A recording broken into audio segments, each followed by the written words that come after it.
पहला सवाल मेरा आपसे यही है कि आप एक स्पोर्ट्स पर्सन हैं, आप एक पॉलिटिशियन हैं और बीजेपी जो कि दुनिया की सबसे बड़ी पार्टी है उसको आप रिप्रेजेंट कर रहे हैं और आप एक एडवोकेट भी हैं। How would you describe yourself the best, in which capacity? मेरे अंदर एनर्जी ऊपर वाले ने दी थी, भगवान ने दी थी। और जो मेरे गार्जियन थे, माता पिता, खासकर मेरे ग्रैंडफादर जी, उनसे जो मुझे शिक्षा दी थी और जो डिसिप्लिन मिली थी, तो एक काम करने का हुनर तो हो गया था। जी सर। दिमाग में कुछ नहीं था, बस ये करते जाना है, क्या होगा नहीं होगा ये मुझे नहीं सोचा। हाँ, जिंदगी में पैसा नहीं कमाया। हाँ, बहुत स्पष्ट है। लोग किसी से पूछिएगा जान देगा। आप पार्टी बनने लगी ना, तो आप पार्टी के, हम लोग इसके बनने के विरोध में थे। तो दिल्ली कौशाम्बी में मीटिंग हुई थी, तो इन लोगों ने, अरविंद केजरीवाल, मनीष, ये सारे लोगों ने कहा था कि हम आप पार्टी बनाएंगे। संजय सिंह वगैरह थे। तो हम लोग कई स्टेट के, जो मैं प्रभारी था ना, हम लोग विरोध किए हैं कि नहीं, जब पार्टी बन जाएगी, हम लोग तो करप्शन के खिलाफ, भ्रष्टाचार के खिलाफ पूरे देश में हम लोग लड़े हैं। Welcome guys, welcome to the new episode of Court Kachahari by Avinash. Today we have a very inspiring figure before you all in the newsroom. We have a towering intellectual personality amongst all of us today. He is one person who has excelled in all the walks of life, be it in academics, be it sports, be it advocacy, litigation, or be it politics. Even say when it comes to the family, here also he has excelled, that he has nurtured all his kids to the topmost ladder of success in whatever field they have chosen to excel at. So we are presenting before you today Arvind sir, who is an advocate, Central Government Counsel at Patna High Court. He is a BJP spokesperson from Bihar and has several achievements to his credit. As we have already maintained and always maintained that in our episodes we shall be presenting before you all those inspiring individuals who have contributed immensely for the society, to the society, and the youths who can take certain valuable lessons and imbibe those qualities in them so that they can also become one of the legends who can serve for the betterment, development and advancement of our great country India. So in the series of our podcast Court Kachahari by Avinash, our today's guest is Arvind sir. Welcome sir to our episode today. Thank you Avinash ji, thank you very much. Sir, पहला सवाल मेरा आपसे यही है कि आप एक sports person हैं, आप एक पॉलिटिशियन हैं और बीजेपी जो कि दुनिया की सबसे बड़ी पार्टी है उसको आप रिप्रेजेंट कर रहे हैं और आप एक एडवोकेट भी हैं। How would you describe yourself the best, in which capacity? Avinash ji, बड़ी लंबी कहानी हो जाएगी। हाँ। और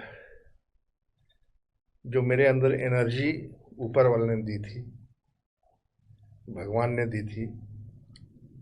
और जो मेरे गार्जियन थे, माता पिता, खासकर मेरे ग्रैंडफादर जी, उनसे जो मुझे शिक्षा दी थी और जो डिसिप्लिन मिली थी, तो एक काम करने का हुनर तो हो गया था। जी सर। थोड़ा गॉडफादर कोई नहीं मिला था, तो इतने डाइवर्सिफिकेशन हुए। हाँ। होता क्या है कि अगर कोई गॉडफादर हो तो वो बताता है कि एक लाइन पर चलें।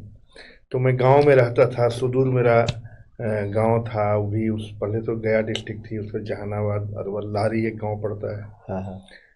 वहाँ में रहते थे, मेरे बाबा थे, बाबा के साथ ही मैं रहा करता था। मेरे पिताजी नौकरी में बाहर रहते थे, तो मैं गांव में रहता था, गांव में पढ़ता था, खूब खेलता था। मेरे गांव में एक बहुत बड़ा गढ़ है, जैसे पटना का जो गांधी मैदान है, हाँ, इतना हाँ, बड़ा हाँ, एक हाँ, मैदान हाँ, है, तो खेलने का असीम अवसर था।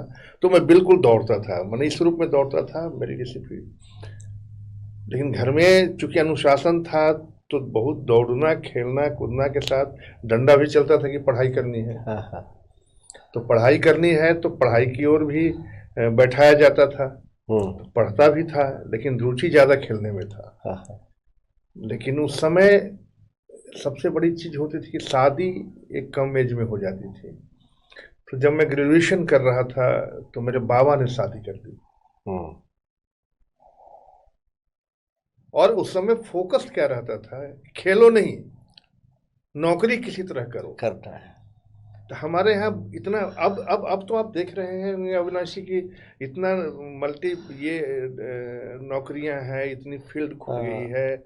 अब यही देखिए, इलेक्ट्रॉनिक्स हो गया, कम्युनिकेशन हो गया, हाँ, अदर हाँ, हाँ, फील्ड हाँ, इतने आ गए टेक्नोलॉजी हैं है। सब में। हमारे यहाँ में तो यूपीएससी, बीपीएससी, इसके हाँ, अलावा हाँ, कुछ था नहीं। हाँ, हाँ, तो डाइवर्सिफिकेशन तो इसमें कोई शक नहीं हाँ। कि कई एक फील्ड में हुआ, अब ये अच्छा हुआ। आप अपने आप को बेहतर किससे एसोसिएट करते हैं, एज अ स्पोर्ट्स पर्सन और पॉलिटिशियन और देख एडवोकेट? देखिए, जब मैट्रिकुलेशन के पहले में, मेरे पिताजी बोकारो स्टेट, बोकारो में पोस्टेड थे, हाँ, और मेरे चचा भी बोकारो में थे। तो मुझे पिताजी पढ़ाने के लिए बोकारो ले गए। हम्म, बोकारो में खेल का माहौल मुझे मिला। नया नया टीम आई थी, सेल की टीम थी और अच्छा, अदर टीम थी, तो खेल का माहौल मिला। तो उसमें मैंने दो चीज़ को ऑप्ट किया, हाई जंप एंड वॉलीबॉल, अच्छा, जिसमें स्टेट सिलेक्शन मिल गया, मैं स्टेट चैंपियन भी रहा। ओके, तो वॉलीबॉल और हाई जंप मिलके मुझे एक मेरी पहचान दी। पहचान की थी कि स्टेट टीम में मुझे सिलेक्शन मिल गया, तो रुचि बढ़ गई। तो स्पोर्ट्स ने मुझे ज़्यादा पहचान हम्म, दिया। ठीक है, और बाद में स्पोर्ट्स से ज़्यादा पहचान तो नहीं, लेकिन अदर फील्ड में भी है। हम्म, तो दुनिया को समझने का एक मौका मिला, इसमें कोई शक नहीं है। बहुत डाइवर्सिफिकेशन में, बहुत किसी एक चीज़ का एक्सपेशलाइजेशन नहीं हुआ। लेकिन जो मित्र लोग या अदर लोग कहते रहते हैं कि ठीक है, अगर हर चीज़ में राष्ट्रीय स्तर के आप खिलाड़ी बन गए, राष्ट्रीय स्तर का क्लास वन बन गए, तो आप उससे स्तर ऊपर क्या हो सकता है। सही बात। तो हमने कहा कि ऊपर तो यही हो सकता है कि ओलंपिक नहीं जा पाए, हाँ, अफसोस है। तो आप वॉलीबॉल में अंतर्राष्ट्रीय लेवल पे खेले? हाँ, मैंने 84 में मैं इंडियन यूनिवर्सिटी टीम का मैं सदस्य था। कोबे अच्छा, जापान अच्छा, जब टीम जा रही थी, अच्छा, तो इंडियन टीम में मेरा सिलेक्शन हुआ था। पहले ईस्ट जोन होता है, यूनिवर्सिटी तो ईस्ट जापान जोन, में आप खेले? और ईस्ट जोन के बाद फिर एनआईएस पटियाला, हाँ, उस हाँ, समय हाँ, एक ही हाँ, था। हाँ, अब तो हाँ, एनआईएस तीन हो गए। तो हाँ, एनआईएस पटियाला में कोचिंग कैंप 84 में लगा था, जिस समय सिख दंगे हुए थे। उस दंगे में भी हम लोग वहाँ थे। हाँ, पटियाला में कोचिंग कैंप में उस समय मैं इंडियन टीम में था।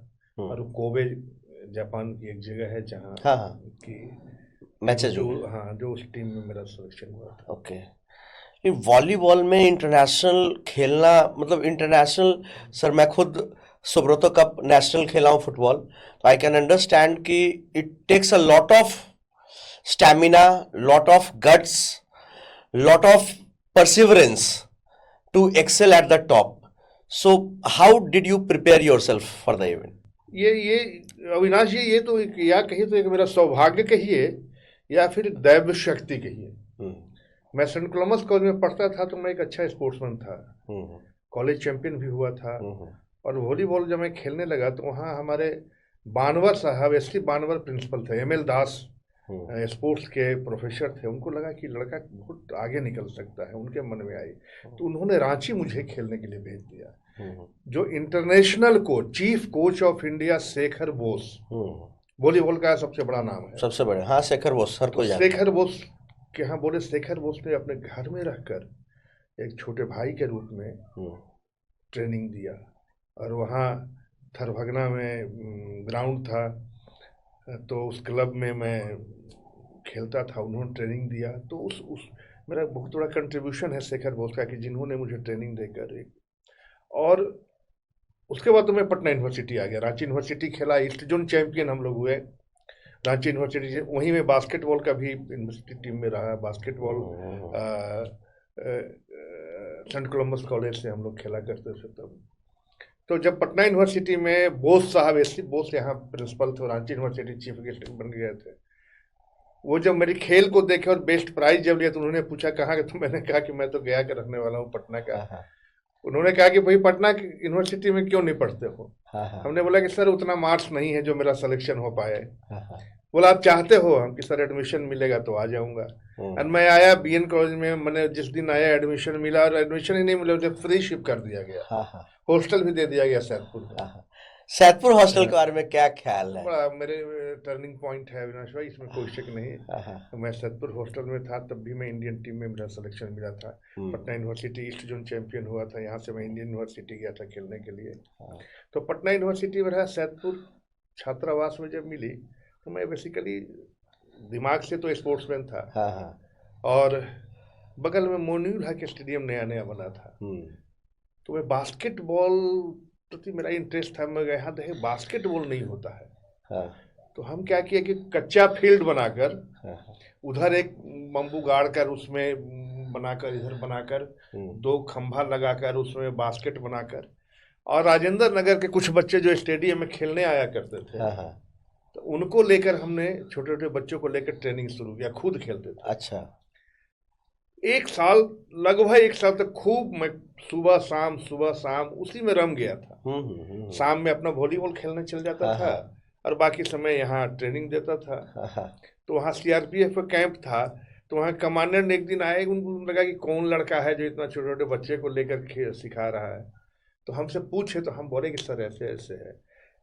उस कमांडेंट का क्या नाम तो भूल रहे हैं, उन्होंने मुझसे कहा कि बड़ा अच्छा मुझे लगा देख के, इसलिए मैं आया हूँ, तो आपको कोई हेल्प हमसे चाहिए तो बताइए। तो हम बोले कुछ नहीं सर, बास्केटबॉल का 2-3 बॉल खरीद के दे दीजिए। तो उन्होंने बॉल खरीद के दिया, और बाद में लंबी कहानी है लेकिन शॉर्ट में ये है कि फिर वहाँ बास्केटबॉल, उस समय अर्जुन विक्रम शाह जी कांग्रेस का शासन था, स्पोर्ट्स मिनिस्टर थे। हम लोग जाके उनसे रिक्वेस्ट किए तो वही मोइनुल हक स्टेडियम में एक पक्का ग्राउंड बना, और उस ग्राउंड में फिर हम लोग प्रैक्टिस शुरू किए, और पहली बार पटना यूनिवर्सिटी बास्केटबॉल की टीम बनी। एंड ये सौभाग्य मुझे मिला कि वॉलीबॉल, हाई जंप में मैं था ही, बास्केटबॉल का पहला कैप्टन पटना यूनिवर्सिटी का मैं बना, और ईस्ट जोन संभलपुर में गए, हम लोग खेले। और उस समय जिन बच्चों को हम शिक्षा देते थे, जिन बच्चों को मैं, उनमें से बहुत सारे लोग काफ़ी अच्छे इंडियन टीम में भी पहुंचे, यहाँ से नेशनल कोच बने, और 2-3 अदर कंट्री में भी वो प्रोफेसर हैं, स्पोर्ट्स का कोच हैं। तो ये कहिए कि ये गॉड गिफ्टेड रमनाथ जी रहा। बिल्कुल सर। और एक दिमाग में कुछ नहीं था, बस ये करते जाना है, क्या होगा नहीं होगा ये मुझे नहीं सोचा। हाँ, जिंदगी में पैसा नहीं कमाया, हाँ बहुत स्पष्ट है। लोग किसी से पूछिएगा जान देगा कि इतना तरह काम कितने करने के बाद भी, हाँ नौकरी मिल गई,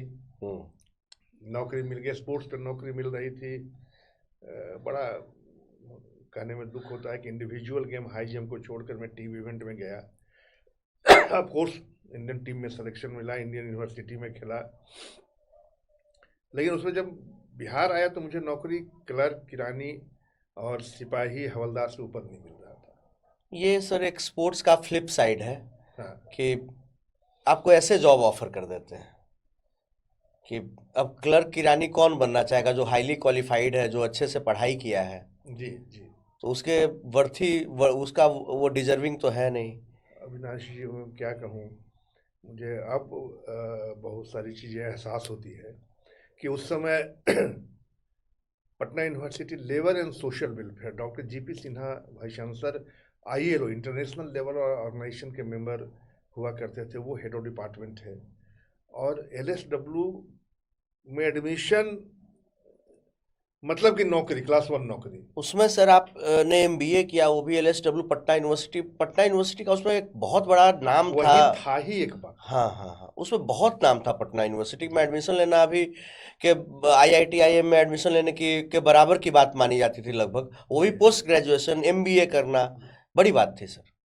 तो उस समय कुछ तो जो मेरा स्पोर्ट्स का बैकग्राउंड था, वो बैकग्राउंड भी मुझे साथ दिया, क्योंकि जब इंटरव्यू हो रही थी तो गणेश बाबू स्पोर्ट्स सेक्रेटरी भी पटना ऑनरेरी सेक्रेटरी थे, और चूंकि उस समय इंडियन टीम में मेरा सिलेक्शन हो गया था, तो वो भी एक मार्क्स मिला मेरे कैरियर में हुआ। लेकिन वहाँ तो पढ़ना पड़ता है, कोई वहाँ तो एग्जामिनेशन तो आप स्पोर्ट्स के नाम पर दे नहीं सकते हैं। तो एडमिशन में मुझे सफलता मिली, एडमिशन मिल गई थी स्पोर्ट्स कोटा पर।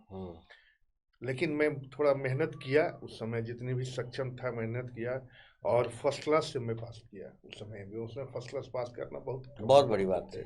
और ये दैव की कृपा कहिए, ऊपर वाले का कहिए, कि उस समय मैं किया और तुरंत नौकरी मिल गई। मेरा जब रिजल्ट भी नहीं आया था, तो मैं भारत वैगन, जो मिनिस्ट्री ऑफ इंडस्ट्रीज के अंदर तब था, मिनिस्ट्री ऑफ रेलवे के अंदर है, पर्सनल ऑफिसर की नौकरी मुझे वहाँ मिल गई। तो एक ऑफिसर कैडर में, तो कम से कम ये लगा कि मैं खेल भी खेला, और पिताजी बाबा का था कि कलर किराने की नौकरी नहीं करोगे, तो एक ऑफिसर्स की नौकरी मिल गई। और 2002 तक मैं मैनेजरियल कैडर में रहा, head of department personal administration Bharat wagon में रहा। उसके एक बेला यूनिट थी मुजफ्फरपुर में, मैं वहाँ हेड रहा।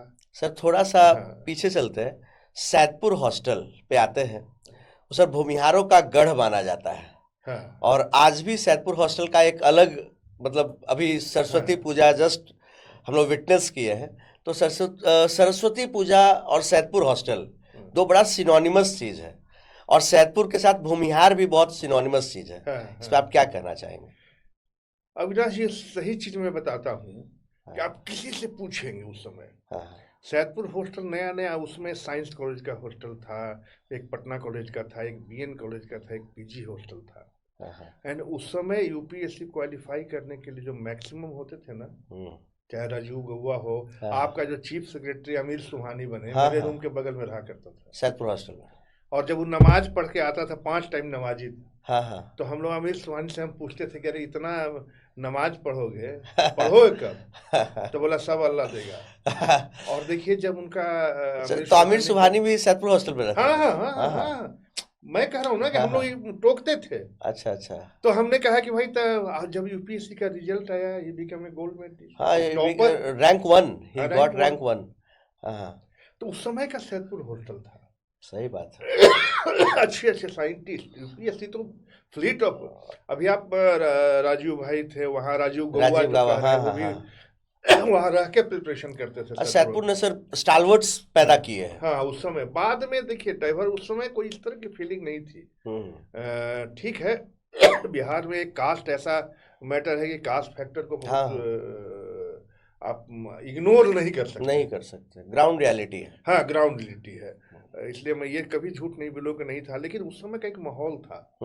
80 के दशक में वहाँ एक माहौल था पटना यूनिवर्सिटी के पढ़ने पढ़ाने का, उसमें मैक्सिमम लोग। बीएन कॉलेज के बारे में सर क्या ख्याल है? बीएन कॉलेज का भी उसमें बहुत रुतबा था उस समय। मैं जब आया था ना, तो बोस साहब प्रिंसिपल थे, और बोस साहब के बारे में अगर आज भी चर्चा होती है बीएन कॉलेज में के बारे में, तो बोस साहब के बिना कहानी अधूरी है।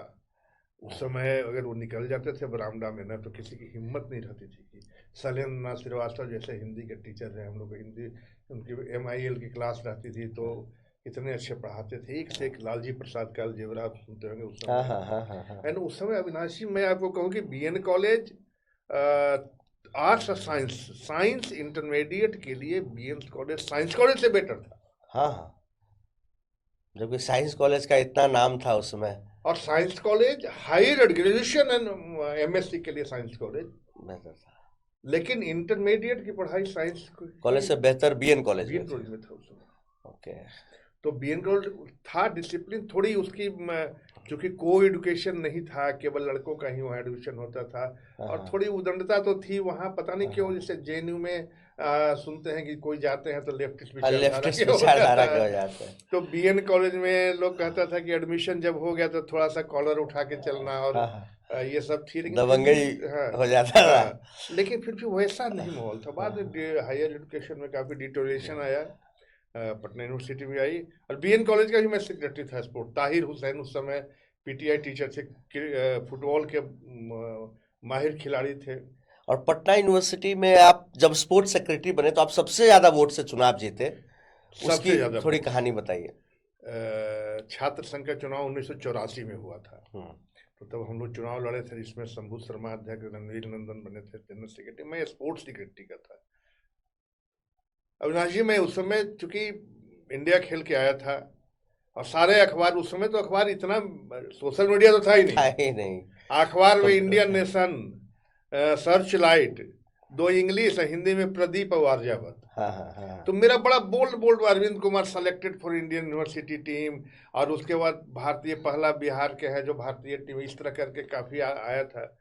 तो जब मैं लौट के आया था खेल कर, उस समय चुनाव होने वाला था, तो कई मेरे मित्र ने कहा कि आप चुनाव स्पोर्ट्स सेक्रेटरी के लिए आप नहीं लड़िएगा तो कौन लड़ेगा, एक अच्छे स्पोर्ट्समैन है। मैं लड़ गया तो उस समय मेरे पास एक साइकिल थी। अच्छा। MA 5th ईयर में एडमिशन लिया था, लाल रंग की हीरो की साइकिल थी और मेरी पहचान की थी कि उस साइकिल में पटना यूनिवर्सिटी भी कहीं भी छोड़ देता था ना तो खो नहीं पाता था, उस पर अरविंद कुमार स्पोर्ट्समैन इतना बड़ा लिखा रहता था। अच्छा। तो स्पोर्ट्समैन से लोग समझ जाता था कि अरविंद कुमार का। एक बार पटना कॉलेज में छूट गया तो लोगों ने कहा कि अरे अरविंद कुमार, अजय नारायण शर्मा क्रिकेट के प्लेयर थे उस समय, बोले अरे वो अरविंद जी का, वो साइकिल छोड़ दो, कोई नहीं ले जाएगा, वो लिखा हुआ है। तो उस समय पटना यूनिवर्सिटी में खेल का जो माहौल था वो इस रूप में था, और अब उसको क्या कहा जाए, जब चुनाव लड़े, और एक बड़ा मेमोरी है कि पटना विमेंस कॉलेज में जब हम प्रचार करने जाते थे, मगध महिला कॉलेज में, तो लड़कियां उस समय में देखने में भी स्पोर्ट्समैन था, थोड़ा ठीक ठाक था ही, तो काफी हमारे फेवर में रहती थी और कभी पॉकेट में हाथ डाल देते थे कि चॉकलेट खिलाइए, तो ये खिलाइए वो खिलाए, और मुझे वोट चाहिए था। और लड़कियां आपको बैलेट पेपर पे आई लव यू वगैरह लिख करके 39 बैलेट पेपर पर पटना वुमेन्स स्कूल की लड़कियों ने आई लव यू अरविंद लिख दिया था। तो जब काउंटिंग हुआ ना तो सारे इनवैलिड हो गए। तो हमारे उस समय देन भाई चांसलर साहब थे, गणेश बाबू ने हमको बुलाया, आप पूछा कि पता करो कि किसने इसने लिखा है, तुम्हारे चलते मैं हार जाती तो उस समय एक जुनून था, उस समय कॉलेज लाइफ था, बड़ा अच्छा जिंदगी गुजारा। हम लोग हॉस्टल में भी रहते थे, मेरे जो हम लोग बुजुम फ्रेंड में थे एक साथ, जो सुबह 4 बजे उठ के स्टेडियम चल जाना, और स्टेडियम का 7-8 चक्कर लगो। अखिलेश जो भी कांग्रेस के बिहार के प्रेसिडेंट भी रहे हैं और केंद्रीय मंत्री भी रहे। रविशंकर बच्चन जो भी कोचिंग इंस्टीट्यूट में है, उनकी अपनी भी बच्चन जी हैं। तो ये लोग, हम लोग एक साथ 24 घंटा रहते थे। मैंने अगर यूनिवर्सिटी में नहीं निकलते थे, लोग पूछता था कि एक नहीं है क्या, इतने हम लोग करीब थे। अखिलेश जी तो कांग्रेस के यहाँ बहुत बड़े चेहरा के रूप में माने गए, जाने गए, केंद्रीय मंत्री भी रहे, लालू यादव के भी काफी करीब रहे, और आपके one of the best friend में रहे। उनके बारे में क्या तो ख्याल? राजनीति तो कभी करता ही नहीं था। अच्छा। तो कोई दूर दूर से घर में कुछ नहीं मतलब था। तो फिर कैसे आ गए? जब MSc किया ना तो सबकी पहली बात थी कि नौकरी, तो उसने लेक्चरशिप ज्वाइन किया। मैं पहली बार आपको बता रहा हूँ, संजय गांधी महिला कॉलेज में मिठापुर में वो लेक्चरशिप ज्वाइन किया। उस समय प्राइवेट था। बच्चन ने पन्ना लाल कॉलेज है यहाँ मसौढ़ी के आगे, वहाँ ज्वाइन किया, और मुझे नौकरी मिल गई भारत सरकार का। ये दोनों गरियाता था कि देखिए अरविंद तो अपना देखो कैरियर बना लिया, वो तो साहब बन गया, हम लोग क्या करेंगे सर। लेकिन हम लोग सब एक दूसरे की चिंता करते थे। तो मैं नौकरी करने चला गया जरूर, लेकिन इन लोगों ने भी अपने फील्ड में स्ट्रगल किया। और अखिलेश जी बाद में कुछ बिजनेस भी किए, पायनियर सीड्स का एजेंसी लिए थे, मक्का का, ये सब भी किए। लोकसभा सांसद भी बने गए, राज्यसभा सांसद तो अभी भी है। बाद में उस समय रंजन यादव के, चूंकि साइंस कॉलेज के टीचर थे रंजन यादव, अखिलेश वहां से फिजिक्स से MSc किए थे, रंजन यादव के बहुत करीब थे। अच्छा। तो रंजन यादव के थ्रू उनको ब्रेक मिला, अच्छा ब्रेक मिला, वो राजनीति गया है। तो एक स्ट्रगल किया, स्ट्रगल करने के बाद राजनीति में जानते ही हैं कितना स्ट्रगल करना पड़ता है। सही बात है कि उसी तरह हमारे मित्रों ने भी, और भी। तो मैं उस समय नौकरी में आ गया, और यूनिवर्सिटी का फिर राजनीति छोड़कर सब करके नौकरी करने चला गया। 16 साल नौकरी किया। 2002 में अचानक मुझे लगा कि मैं मुजफ्फरपुर में, मेरी पोस्टिंग थी, और मुझे लग रहा था कि नौकरी में सुटेबल उसके लिए हमको भगवान ने नहीं बनाया है। मजा नहीं आ रहा था। सारे घर वाले विरोध कर रहे थे, उसमें मेरे बच्चे छोटे छोटे थे, पिताजी रिटायर कर गए थे। तो मैंने मूड बनाया, हम चलो जो होगा देखा जाएगा। और मैंने VRS ले लिया। VRS में उसमें पैसे नहीं मिलते थे, बहुत कम मिलते थे पैसे। तो मुझे VRS लिया और पटना आ गया, पटना शिफ्ट कर गया और सीधे मैंने पटना हाई कोर्ट ज्वाइन किया। अच्छा। तब मेरे बच्चे सब छोटे छोटे पढ़ रहे थे और यहाँ ज्वाइन भी किया। तो अन्ना मूवमेंट में चला गया 6-7 साल तक। अन्ना अन्ना हजारे के बारे में सर, आप अन्ना हजारे से कैसे पहली बार कैसे मुलाकात हुई, कैसे जुड़े उनसे? देखिए, जुनून जो होता है ना, कोई नहीं बिहार में खोज रहा था कि बिहार में एक प्लेटफार्म चाहिए इन लोगों को। तो रत्नेश चौधरी, डॉक्टर रत्नेश चौधरी IGMS में है। अच्छा, वो अच्छा। मैं, एक अरुण शाह जो डेथ कर गए, तो अरुण दास सॉरी, इस तरह 4-5 आदमी हम लोग मिलके हम लोग कांटेक्ट किए। तो हम लोग को बिहार में एक्टिविटीज के लिए उन लोगों ने जो ऑर्गेनाइज किया। तो हम लोग सुबह में 5 आदमी झंडा लेकर भ्रष्टाचार मिटाएंगे, भ्रष्टाचार मिटाएंगे। तो आप बेसिकली इंडिया अगेंस्ट करप्शन से जुड़े, उसी से ही जुड़े रहे, उससे जुड़े रहे। और जब आप पार्टी बनने लगी ना, हाँ, हाँ। तो आप पार्टी के हम लोग इसके बनने के विरोध में थे। तो दिल्ली कौशाम्बी में मीटिंग हुई थी। तो इन लोगों ने, अरविंद केजरीवाल, मनीष, ये सारे लोगों ने कहा था कि हम आप पार्टी बनाएंगे। संजय सिंह वगैरह थे। तो हम लोग कई स्टेट के जो मैं प्रभारी था ना, हम लोग विरोध किए हैं कि नहीं, जब पार्टी बन जाएगी हम लोग तो करप्शन के खिलाफ, भ्रष्टाचार के खिलाफ पूरे देश में हम लोग लड़े हैं। और जब पार्टी बन जाएगी तो लड़ाई नहीं लड़ पाएगी। नहीं लड़। और अन्ना जी भी इसके फेवर में थे। अन्ना जी भी कभी सहमति नहीं नेवर थे। Wanted to be. No no no, never never. Anna ji ने रदर की अविनाश जी उस समय एकदम क्लियर कहा कि नहीं नहीं, पार्टी नहीं बनेगी, नहीं बनेगी। लेकिन इन लोग का देखिए, जब अन्ना मूवमेंट कितना बड़ा मूवमेंट बिहार में, बहुत बड़ा मूवमेंट था, बिहार पूरा में देश हमको हिला लगता हुआ है था उसमें। देश छोड़ो मूवमेंट पहला, अंग्रेजों छोड़ो, भारत छोड़ो पहला, 1942 में। सेकेंड JP मूवमेंट, और थर्ड अन्ना मूवमेंट। अन्ना मूवमेंट एक बड़ा आंदोलन। इनफैक्ट कांग्रेस को 2014 में सत्ता से बाहर करने में एक अन्ना मूवमेंट का बहुत इंपॉर्टेंट रोल था। इंडिया जैसा इतना डाइवर्सिफिकेशन यहाँ है, यहाँ इतना बड़ा आंदोलन हो जाना छोटी मोटी बात नहीं, सही बात। तो ये तीसरा आंदोलन था, अन्ना आंदोलन, जो हिंदुस्तान में इतना बड़ा आंदोलन हुआ। लेकिन मैं आज, चूंकि मैं अपने पूरे जीवन का 10 साल उसमें लगा दिया, और मुझे अफसोस है कि उससे कुछ नहीं निकला। बाद में अरविंद केजरीवाल और मनीष सिसोदिया के पेट में दांत जिसको कहते हैं वो था ना, वो भ्रष्टाचार के खिलाफ लड़ना कम, दिल्ली NCR में कैसे अपनी पकड़ बनाना और वहां कैसे सत्ता प्राप्त करना। अरविंद केजरीवाल और मनीष सिसोदिया थोड़े अति महत्वाकांक्षी हो गए उस जी जी, बिल्कुल बिल्कुल बिल्कुल। और उन्हीं कारणों से हम लोग अलग हो गए। हाँ, अलग हुए, चूंकि हमारा मनसा वो नहीं था। हम लोग जितनी इतनी 8 साल 10 साल दे देना, पूरे हिंदुस्तान में घूम घूम कर अलग जगहों पर रालेगंज तक पहुंचना और अन्ना जी के साथ रहना, अलग मीटिंग जाना, स्कूल कॉलेज में जाके कन्विंस करना, इतना समय इसलिए दिए थे कि देश में भ्रष्टाचार पर अंकुश लग सके। अन्ना हजारे के बारे में सर क्या राय है आपकी? अन्ना जी, देखिए, एक छोटा एग्जाम्पल मैं देता हूँ। जब अन्ना मूवमेंट पीक पे हुआ, तो हम लोग की बैठक थी दिल्ली में। एक इंटरमीडिएट कॉलेज था, तो कोर कमेटी की बैठक थी। तो हुआ कि अब तो पीक पर है, क्या किया जाए। तो हम लोग अदर स्टेट के जो भी प्रभारी लोग थे ना, बिहार से मैं गया था, तो हम लोगों ने कहा कि अन्ना जी को पूरे देश घूमना चाहिए, क्योंकि हर राज्य में आंदोलन हुआ और स्वतः निकले हैं। सही बात। तो अन्ना जी को जब मैंने रिक्वेस्ट किया, तो अन्ना जी कहा कि नहीं, ठीक है, बिहार में जाऊंगा। और हमने बिहार के मीडिया वाले को फोन करके कह दिया कि अन्ना जी ने अपना सहमति दी है। बिहार सारे मीडिया में चलने लगा ये मैसेज। जब मनीष सिसोदिया हो गया, तो मनीष सिसोदिया मेरे सामने आए, मैं अन्ना जी के साथ बैठा हुआ था, और मनीष सिसोदिया ने अन्ना जी को, अन्ना जी आपने क्या कह दिया है बिहार के बारे में? तो अन्ना जी ने कहा कि मैं तो जाऊंगा, वो अरविंद को मैंने कह दिया है कि मैं बिहार जाऊंगा।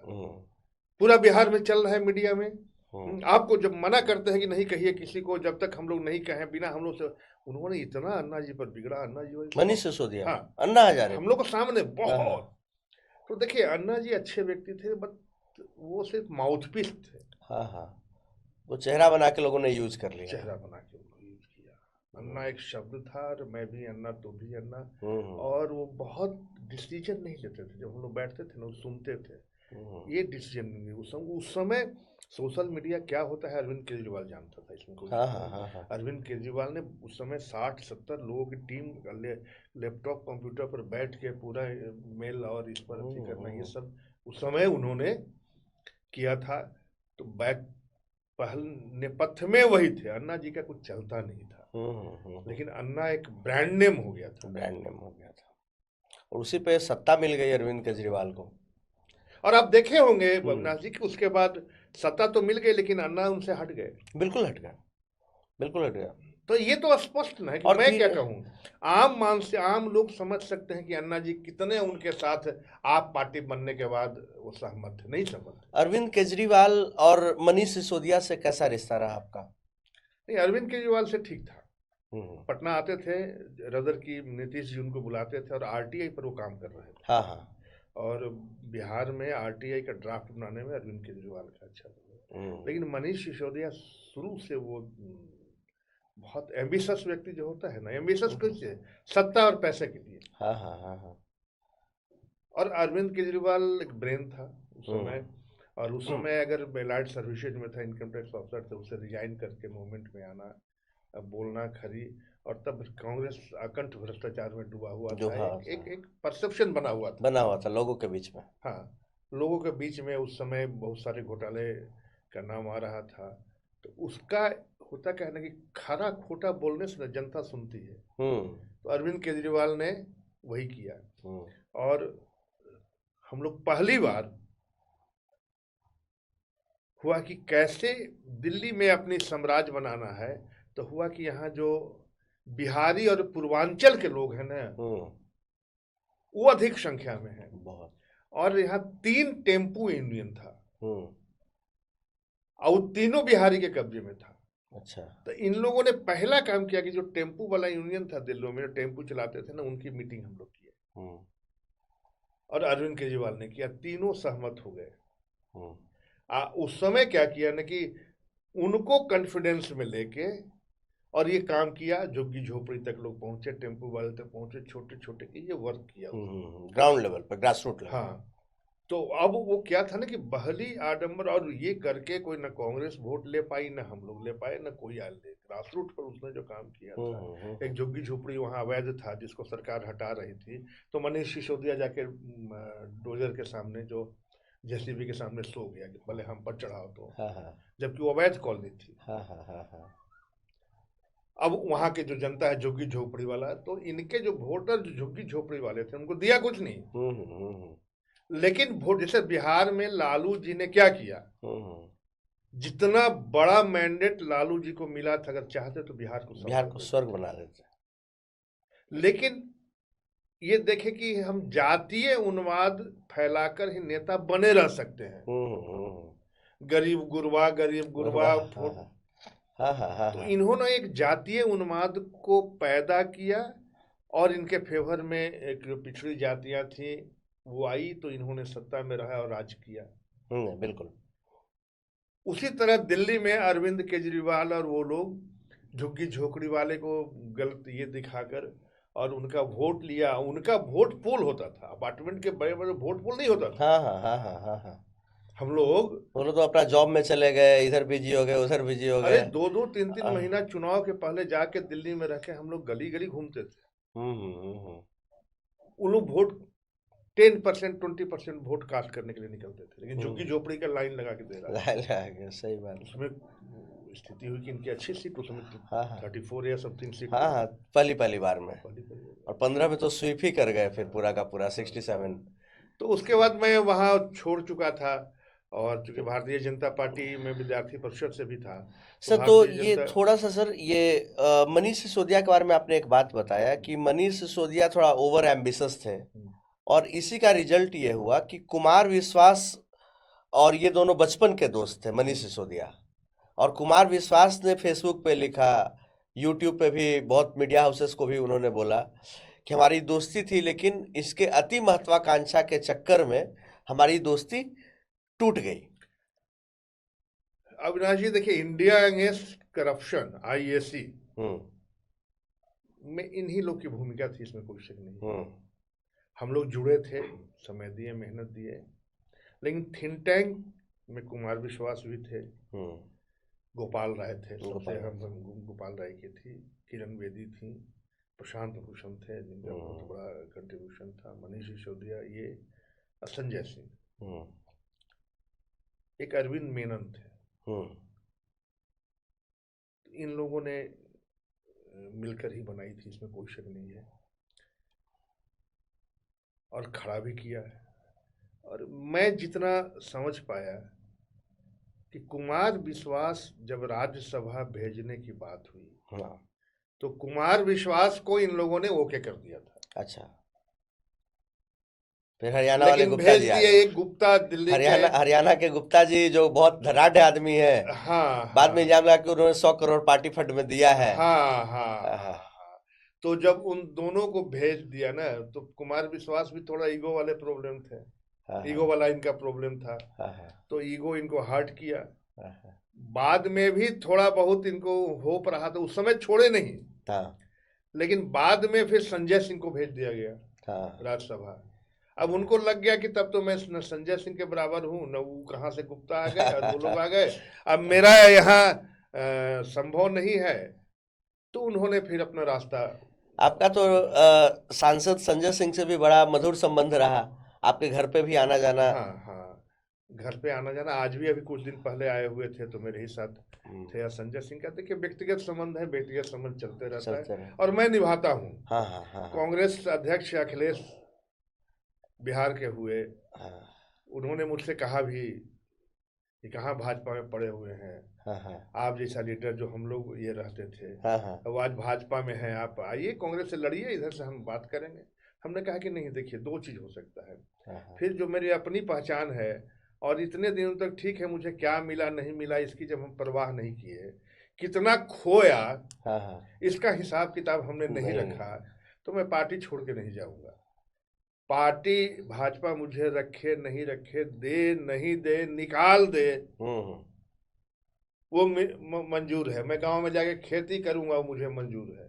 सही बात है, स्वाभिमान से समझौता नहीं करना। लेकिन तुम मित्र हो, तुम्हारे साथ हम जाएंगे, तुम अध्यक्ष रहोगे और मैं, हाँ, हाँ, तो हो सकता है किसी जगह पर, उससे अच्छा है कि हम लोग की दोस्ती मरते दम तक बनी रहे, वो ज्यादा अच्छा है। बहुतों लोग को ये उम्मीद हो गई थी कि तो अरविंद जी तो कहीं ना कहीं एकोमोडेट कर देगा, जाएंगे, लेकिन ये मेरा जब नहीं ना अलाउ करता है। सही बात है। तो नहीं। अब भाजपा में, भारतीय जनता पार्टी में आपका कैसे, मतलब आना कैसे हुआ? वही 13 में जब आप पार्टी के बनने की बात हुई थी, तो उसी समय से खटपट चल रहा था। अंततः हम छोड़ के पटना आ गए थे, हम लोगों ने आप पार्टी बना दी थी, और उसकी मीटिंग की सूचना आती थी मेरे पास, सब कुछ आती थी, लोग आते थे, तो मैं नहीं जाता था। तो मेरे घर पर भी आए, उसके बाद भी मैं नहीं गया। तब उसके बाद मैंने, चूंकि राजनीति तो शुरू से करता रहा, विद्यार्थी परिषद का, मेरे मन में भी चुनाव लड़ने का था कि मैं कुर्था से लड़ूंगा चुनाव। तो मैं देखा कि भारतीय जनता पार्टी चलिए कि मेरे मन लायक पार्टी है, और चूंकि मैं पटना उच्च न्यायालय में अधिवक्ता था और उसकी ऑफिस बगल में, निकलना है और पहुंच जाना है। जैसे आपने मैंने अविनाश जी शुरू में कहा कि इतनी डाइवर्सिटी, इतना फील्ड को सर पर, इतना चीज को लेके चलना, बहुत एनर्जी खपत हुआ है। तो बीजेपी में, जिसमें 13 में आप आए, और मोदी जी का उसमें माहौल चल रहा था पूरे देश में, और उनका एक बड़ा ही एम्बिशियस कैंपेन उसमें चल रहा था, चाय पर चर्चा। तो उसके आप संयोजक बनते हैं। जी। उसके बारे में थोड़ा बताइए। क्योंकि इन लोगों को पता था ना कि सोशल मीडिया, आप में रहे हैं, अन्ना मूवमेंट में रहे हैं, तो वहाँ सोशल मीडिया के थ्रू ही अन्ना आंदोलन हुआ था। हाँ, हाँ, इसमें कोई शक नहीं, कोई शक नहीं। हाँ, हाँ, क्योंकि एक दिन में 10-10 हजार लोगों को मेल करना, व्हाट्सएप पर मैसेज करना, फीडबैक लेना, और ये सब, उस समय यही, व्हाट्सएप भी बाद में आया था, लेकिन मेल था और मैसेज भेजना। तो उसमें हम लोगों ने किया था कि अन्ना मूवमेंट में अगर 100 को मैसेज कीजिए, और अगर 10 आदमी का फीडबैक आता है, तो 10 आदमी तो मतलब अचीवमेंट है फिर। सही बात है। तो उस मेथड को हम लोगों ने अपनाया था, अरविंद केजरीवाल का ही वो सारा ये था। तो यहाँ मैं आया तो लोगों को लगा कि चलिए इनके अरविंद जी के विजन वाले लोग हैं, और ये तो इनको, तो उन्होंने आते आते हमको कहा कि चाय पे चर्चा का आपको कार्यक्रम कराना है, ये है वो है, सारा चीज़। तो मैंने एक्सेप्ट किया। भाजपा में आए थे नए नए, अंदर जो संगठनिक संरचना थी, बहुत उसके बारे में मेरा अनुभव नहीं था। उसमें तो प्रदेश अध्यक्ष मंगल पांडे थे, जी, सुशील जी थे, मंगल पांडे जी थे, ये लोग सारे थे। तो सुशील जी हमारे पूर्ववर्ती छात्र संघ के अध्यक्ष पटना यूनिवर्सिटी के रहे हैं। हाँ, तो तब से मुझे सुशील जानते मोदी। थे, सुशील मोदी। हम्म, तो तब से मुझे जानते थे वो, हम्म, और वो बड़ा खुश हुए थे जब मैं आया था। तो हम्म, हालांकि बाद में बहुत उनका सहयोग मुझे नहीं मिला, अपेक्षित सहयोग। हाँ, हाँ, तो मैं भारतीय जनता पार्टी में आया। उस समय हुआ कि हमारे संगठन महामंत्री नागेंद्र जी थे, हाँ, और मंगल जी अध्यक्ष थे। हाँ, इन लोगों ने जवाबदेही दी कि बड़ा धमाका कीजिए, जो बड़ा कार्यक्रम हो, जो सक्सेस हो, और हाईकोर्ट में कराइए। तो मैं पहला कार्यक्रम हाईकोर्ट में, और बहुत बड़ा कार्यक्रम हुआ। काफी लोग जुटे, चाय पे चर्चा पे, पूरा डायरेक्ट टेलीकास्ट उनसे वार्ता हुई, नरेंद्र मोदी से सवाल जवाब हुआ, और सारे संगठन के लोग, भाजपा के नेता वहां आए थे मेरे कार्यक्रम में और बैठे थे पटना हाईकोर्ट में। हाँ, मैं नया नया बिल्कुल था, मैंने उस कार्यक्रम कराया। उससे दोनों चीज मिली, चर्चा तो हुई, लेकिन होता क्या है ना कि जब राजनीति में आप कुछ नए आते हैं, करने लगते हैं, बड़ा करने लगते हैं, तो उतना ही आपके दुश्मन बन जाते हैं, क्योंकि उनको लगता है कि मेरी जगह कहीं खिसक ना जाए। जी। तो अब जो हमारे यहाँ सेल है, लीगल सेल है, चुनाव सेल है, अदर सेल है। अब इन लोग के जो नेता थे, बोला कि हाईकोर्ट का एडवोकेट अरविंद कुमारी कौन है गया, ये तो यार तो हम लोग को नहीं मिला, इस संयोजक बना दिया गया, और ये इतनी बड़ी कार्यक्रम करा दिए। लेकिन हमको इसका बहुत हिसाब हम नहीं रखते थे। हमको अगर जवाबदेही मिलती थी कि यहाँ से लेके यहाँ ही काम करना है, तो मैं उतना दिमाग लगाता था कैसे इसको अच्छे से कर दूं। अब कर दिया, कार्यक्रम हो गया, पार्टी ने हमको समझा। फिर चुनाव सेल में भी मुझे जवाबदेही मिली, फिर माइक्रो मैनेजमेंट, बूथ लेवल कैसे, ये सारा मैं करने लगा। बाद में उनको लगा कि अरविंद जी अच्छे स्पोक्स पर्सन हैं, और एक एडवोकेट को रहना चाहिए। तो spokes person sir, Bihar BJP के प्रवक्ता के रूप में आपका अपॉइंट किया गया? 6 साल हो गया। उस समय 2019 संजय जायसवाल जी अच्छा प्रदेश अध्यक्ष थे। अच्छा। उस समय टीम बनी थी। तो उस समय एक निर्णय, भारतीय जनता पार्टी केंद्रीय टीम दिल्ली ने हम लोग को बुलाया गया था, और उसमें हुआ था कि एक प्रेस पैनल रहेगा हर स्टेट में। तो वो प्रेस पैनल जो रहेगा ना, वो स्पेशलिस्ट लोगों का होगा, और एक प्रवक्ता रहेगा। तो प्रवक्ता वो लोग रहेंगे जो केवल बयान देंगे पार्टी को लेकर, जो अखबारों में छपेगा। लेकिन प्रेस पैनल में जैसे मेडिकल साइड से एक रहेगा, राजनीति से रहेगा, एक लॉ से रहेगा, वैसे एक्सपर्ट रहेंगे जो पार्टी की बातों को अच्छे ढंग से रख पाए। तो एक प्रेस पैनल बना भारतीय जनता पार्टी का। उस पैनल में मुझे रखा गया, और कानूनी बातों को, जो भी निर्णय होता था, यहाँ ज्यादातर तो निर्णय पर राजनीति होती थी, तो सुप्रीम कोर्ट, हाई कोर्ट को, उस पर मैं डिबेट में जाता था। तो मुझे फिर सेकेंड टर्म माननीय अध्यक्ष सम्राट चौधरी जी आए, तो उन्होंने भी मुझे उस पैनल में कंटिन्यू किया, और आज तक हूँ। आप तो सारे न्यूज चैनल, आज तक, एबीपी न्यूज, इंडिया टीवी, जो भी नेशनल चैनल्स हैं, सारे पे आप आते ही हैं जी सर। पूरे दुनिया की सबसे बड़ी पार्टी है सर भारतीय जनता पार्टी, और आज इस बात में कोई अतिशयोक्ति नहीं है कि कांग्रेस पार्टी कहीं भी भाजपा के सामने आज नहीं टिक पा रही है। तो आप किसको क्रेडिट देना चाहेंगे? देखिए, संगठन बहुत बड़ी चीज होती है। संगठन शक्ति, आप देखें कांग्रेस का संगठन टूट गया जो ब्लॉक लेवल पर होता था, तो अब खड़ा करने में उनको बहुत दिक्कत होती है। भारतीय जनता पार्टी इतने बड़े दिनों का था, वो ग्राउंड लेवल तक संगठन बनाने में सफल रहा। और एक जब जमाना आया कि जिस समय हमने कहा ना कि कांग्रेस के प्रति लोगों को रोष था, लोग अल्टरनेट खोज रहे थे, मिल नहीं रहा था। और जैसा मुझे लगता है अविनाश जी कि हिंदुस्तान एक ऐसा देश है कि जहाँ की जो जनता है ना, वो चाहती है कि मेरा जो नेता रहे ना, वो शेर की तरह दहाड़े। हाँ। ये उसकी मानसिकता है। और मोदी जी ने इस बात को तो बखूबी समझा। उस समय हाँ, उस समय दौर चल रहा था। तो उस समय बहुत सारी कहानी है। वाजपेयी जी हमारे श्रद्धेय, उनके आडवाणी जी, गडकरी साहब, बहुत सारे हैं। लेकिन उस समय लगा कि एक ऐसा व्यक्ति है जो सही है, और इस चीज को नरेंद्र मोदी ने समझा। और वो शेर की तरह अपने आप को आक्रामक भूमिका में राजनीति में अपनी छवि बनाई और ये छवि हिंदुस्तान की जनता को पसंद आई और जो वोट में परिणत हुआ। मेरा मेरा मेरा तो ये बिल्कुल बिल्कुल सही है। मुझे याद है कि 2013 में मोदी जी ने 15 अगस्त में गुजरात में झंडोत्तोलन के बाद कहा कि आवाज लाहौर तक जानी चाहिए। इंडिया टीवी में आपकी अदालत में उन्होंने बोला लव लेटर लिखना बंद करना चाहिए कांग्रेस को। तो वो ऐसे बयान दिया करते थे जो कि पब्लिक को यहाँ पर डायरेक्ट हिट करता था। अच्छा, मोदी जी के बारे में क्या ख्याल है आपका? आप तो एयरपोर्ट वगैरह पे उनको रिसीव करने के लिए जाते हैं, तो क्या ख्याल है नरेंद्र मोदी के बारे में? थोड़ा बताइए, पर्सनल लेवल पर मिलते हैं तो किस गर्माहट से मिलते हैं? हम लोग मिलते तो है बिल्कुल गर्माहट से, इसमें कोई आपको ये फील नहीं होगा कि आप उनके अपने नहीं है। ठीक है, बहुत बात नहीं हो, बड़े नेता है, संभव नहीं है कि टाइम नहीं है बात करें। हम लोग जब जाते हैं उनको रिसीव करके एक दो बात हो जाती है, वही बहुत हो जाती है। लेकिन एक है तो उसमें एक दैवीय गुण कहिए, जो कहिए, डायनेमिक भी हैं और उनके अंदर एक शक्ति है कि लोगों को लुभावना। और हिंदुस्तान जैसे विभिन्नता वाले देश में विभिन्न जातियों में बटा हुआ है, विभिन्न संप्रदाय में बटा हुआ है, और उन्होंने एक थिंक टैंक जो अपना बना रखा है, बड़ा थिंक टैंक जिसको टास्क देते हैं वो इनको फीडबैक देता है और इनके अनुसार कार्य करना, फिर उसके अनुसार पूरे देश में रणनीति बनाना। सक्सेस तो रहे हैं, इसमें कोई शक नहीं है।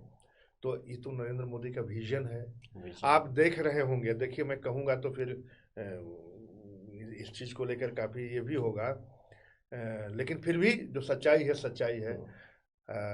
जब 2014 में मैं चुनाव सेल संभाल रहा था यहाँ, और जब संयोजक भी बना, माइक्रो मैनेजमेंट देख रहा, तब से आप एक चीज बताइए, नारा क्या लगा? Vote for Modi. Vote for Modi, हाँ। जितनी जगह भी हिंदुस्तान के बाहर जितना भी इतना मैनेजमेंट हुआ, इतने प्रोपगंडे हुए, इतने मीडिया कवरेज हुआ, वोट फॉर मोदी। अब की बार मोदी सरकार, भाजपा सरकार तो नहीं आई। हाँ। मोदी जी, वही तो लगता है कभी कभी संगठन से बड़े हो जाते हैं, मतलब भाजपा पीछे से उठ जाती है, मोदी जी आगे निकल जाते हैं। नहीं, संगठन तो भाजपा का है ही, लेकिन मोदी, वोट फॉर मोदी, मोदी मोदी मोदी, इसको जनता ने स्वीकार भी तो किया। राजनीति क्या है अविनाश जी? पूरे विश्व में राजनीति क्या है? राजनीति तो यही है ना कि आपको कैसे गद्दी प्राप्त करना और मैक्सिमम वोटर आपकी बातों से सहमत हो, आपके समर्थक बने। तो अगर हमें मोदी के नाम पर ही समर्थन मिल रहा है और मोदी अगर इस चीज को एस्टेब्लिश कर रहे हैं और लोगों का साथ मिल रहा है, तो बात खत्म हो जाती है। बिल्कुल। लोग कहता है कि राजनीति में, अरे राजनीति में सब कुछ संभव है। सब कुछ। ये तो हिंदुस्तान जैसी कंट्री है कि जहां गर्दन उतार कर तख्ता पलट नहीं होता है। आप देख रहे होंगे कि कितनी ऐसी देश है। हमारे बगल में पाकिस्तान में ही कितना तख्ता पलट हुआ है। बांग्लादेश में नेपाल क्या हो रहा है? नेपाल में जेनजी ने क्या कर दिया? जिस नेपाल को कहा जाता है कि आज तक कभी वो गुलाम नहीं रहा, उस नेपाल में भी। लेकिन हिंदुस्तान में ऐसा नहीं हुआ। तब तो रही राजनीति की बात, तो राजनीति में जो मेरा अनुभव है कि कुछ भी चीज अछूता नहीं है। गद्दी प्राप्त, survival of fittest is the old theory. पहले भी कबीला हमला करके मार के ही गद्दी कब्जा करते थे। सही बात है। आज अमेरिका पावरफुल आदमी है, नाटो पावरफुल है, तो दुनिया पर राज करता है क्या हाथ जोड़कर? सही बात है। शासन तो इकबाल से ही चलता है, चाहे पैसे से खरीद लो तेल का कुआं, नहीं या तो फिर राष्ट्रपति को उठा लो, गिरफ्तार कर लो। तो ये राजनीति का है। इसको अब है क्या कि हमारे देश अभी भी उससे अछूता है। कम से कम लोकतंत्र है, और लोकतंत्र वोट देने लोग जाते हैं और वोट के बल पर ही सरकार आ रही है। हाँ, अलग बात है कि वोट लेने के लिए बहुत सारे जो राजनीति की बातें हैं, तामझाम है। कांग्रेस की हालत इतनी खराब क्यों है? और खास करके बिहार में भी, पूरे देश में हालत खराब है, बिहार में और भी जर्जर हालात हैं। कांग्रेस को कैसे देखते हैं आप? देखिए, कांग्रेस का एक समझिए कि स्वतंत्रता प्राप्ति के बाद कांग्रेस बहुत बड़ी पार्टी थी और हम सब कांग्रेसी थे। हाँ, उसमें कोई था ही नहीं देश में, हाँ, कांग्रेस ही थी। कांग्रेसी ही सारा लोग था। हाँ, लेकिन बाद में कांग्रेस 70 साल तक राज किया, कांग्रेस को नकारा नहीं जा सकता। इतने दिनों के राज करने के बाद कांग्रेस बिल्कुल लुप्त होती जा रही है। लुप्त तो नहीं होती जा रही है, लेकिन हाँ हाँ हाँ हाँ। तो एक तो उसके नेतृत्व, सोनिया राहुल गांधी को हिंदुस्तान की जनता ने स्वीकार नहीं किया और कई के राज्यों में वो अपना वजूद दूसरे को दे दिया और दूसरे के सहारे खड़े। बिहार में आपने आरजेडी को दे दिया एक तरह से। बिहार में हाँ, मुझे याद है अविनाशी सेनारी नरसंहार 12 नरसंहार हुआ हाँ, था। हाँ। और उस समय जो खासकर बिहार के जो फॉरवर्ड वोटर थे, जो अगड़ी जाति के वोटर थे, दलित वोटर थे, मुंडन वोटर थे, वो कांग्रेस के कोर वोटर थे। और जब सेनारी और 12 नरसंहार हुआ, इतने लोग मारे गए, उस समय एक लगा था कि कांग्रेस उसके खिलाफ लालू को छोड़कर और मृतकों और आम जनता के साथ आएगी, हीरो बन जाता। लेकिन वो लालू को नहीं छोड़ पाए। सही बात है। लालू के साथ रह गए और नतीजा क्या हुआ कि उनके जो कोर वोटर थे उनसे दूर हो गया। और लालू फिर अपना राजनीति करेगा कि आपकी राजनीति करेगा? हाँ, सही बात है। लालू जी ने अपनी राजनीति की। उनका जातीय उन्माद फैला के सत्ता प्राप्त करना कांग्रेस का उद्देश्य नहीं था। लेकिन कांग्रेस उसकी बैसाखी पे रह गई, कांग्रेस।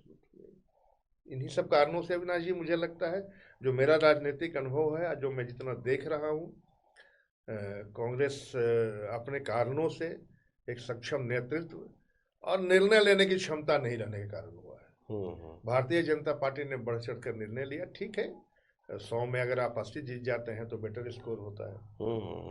सही बात है। 100% कहीं संभव नहीं है। तो 100 में अगर 80 जीत जाते हैं, 80% भाग पर आपका कब्जा रहता, तो इससे बड़ा क्या? सही बात है। आज हिंदुस्तान की सबसे बड़ी पार्टी बन के आई है, तो ये जनता ने बनाई है ना।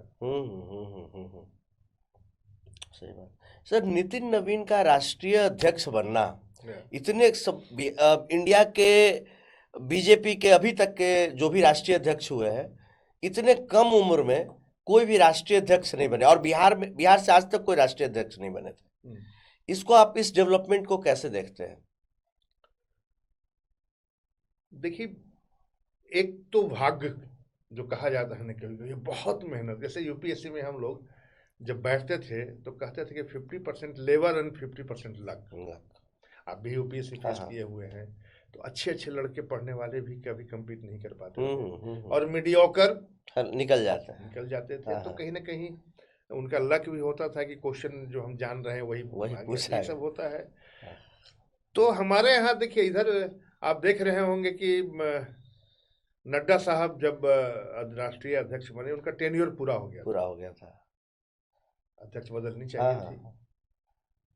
जो भारतीय जनता पार्टी का संविधान है, राज्यों का चुनाव होता है, सब मिलकर फिर देश के अध्यक्ष का चुनाव करते हैं, तो ये बदलनी चाहिए थी।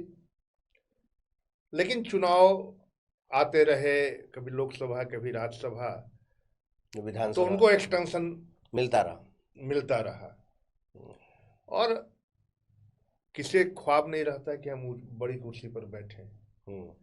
तो हमारे यहाँ बड़े बड़े लोग बैठे हुए थे, ये सोच कर कि अब मैं इस कुर्सी पर आऊंगा।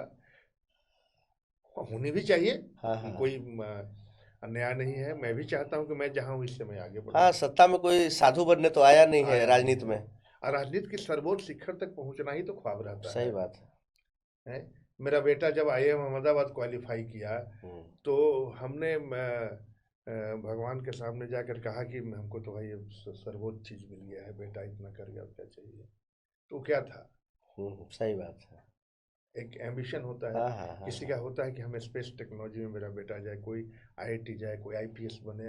अगर उसको वो मिल जाता है, उसके लिए तो वही अचीवमेंट है सबसे बड़ा। तो राजनीति में सर्वोच्च पद मिल जाना, इसके लिए सभी लगे हुए थे। लेकिन ये टलता जा रहा था। चुनाव तो होते रहते हैं, कोई ना कोई राज्य में चुनाव होना, तो किसी राज्य के चलते टलना ये कोई बहुत बड़ा मायने नहीं रखता था। लेकिन होता क्या है कि जब हमारे जो शीर्ष नेता है आपस में बैठकर जब निर्णय फाइनल नहीं करेंगे तब तक, और निश्चित तौर से हम लोगों ने कभी ऐसा कल्पना नहीं किया था नितिन नवीन बनेंगे। हाँ हाँ, उन्होंने खुद भी नहीं सोचा होगा। हाँ हाँ, लेकिन जब उनका प्रपोजल आया तो एक तो हम लोग को ये खुशी हुई कि हमारे बीच उठने बैठने वाले, क्योंकि नितिन नवीन जी मृदुभाषी तो थे, काफी एक्सेसिबल, काफी अच्छे और मिला के लोगों को चलने वाला। हम लोग कभी ऊंची आवाज बोल भी देते थे तो कहा है भैया बिगड़ल है का। सही बात है। अरे विधायक थे, मंत्री थे, हम लोग संगठन चलाने वाले थे, लेकिन कभी कुछ बोल भी देते थे। आरक्षण वाले मुद्दे पर एक बार हमसे खूब हो गई थी। पटना में डाक बंगला चौराहे पर आरक्षण के टोली निकला हुआ था, लाठीचार्ज हो गई थी। अच्छा,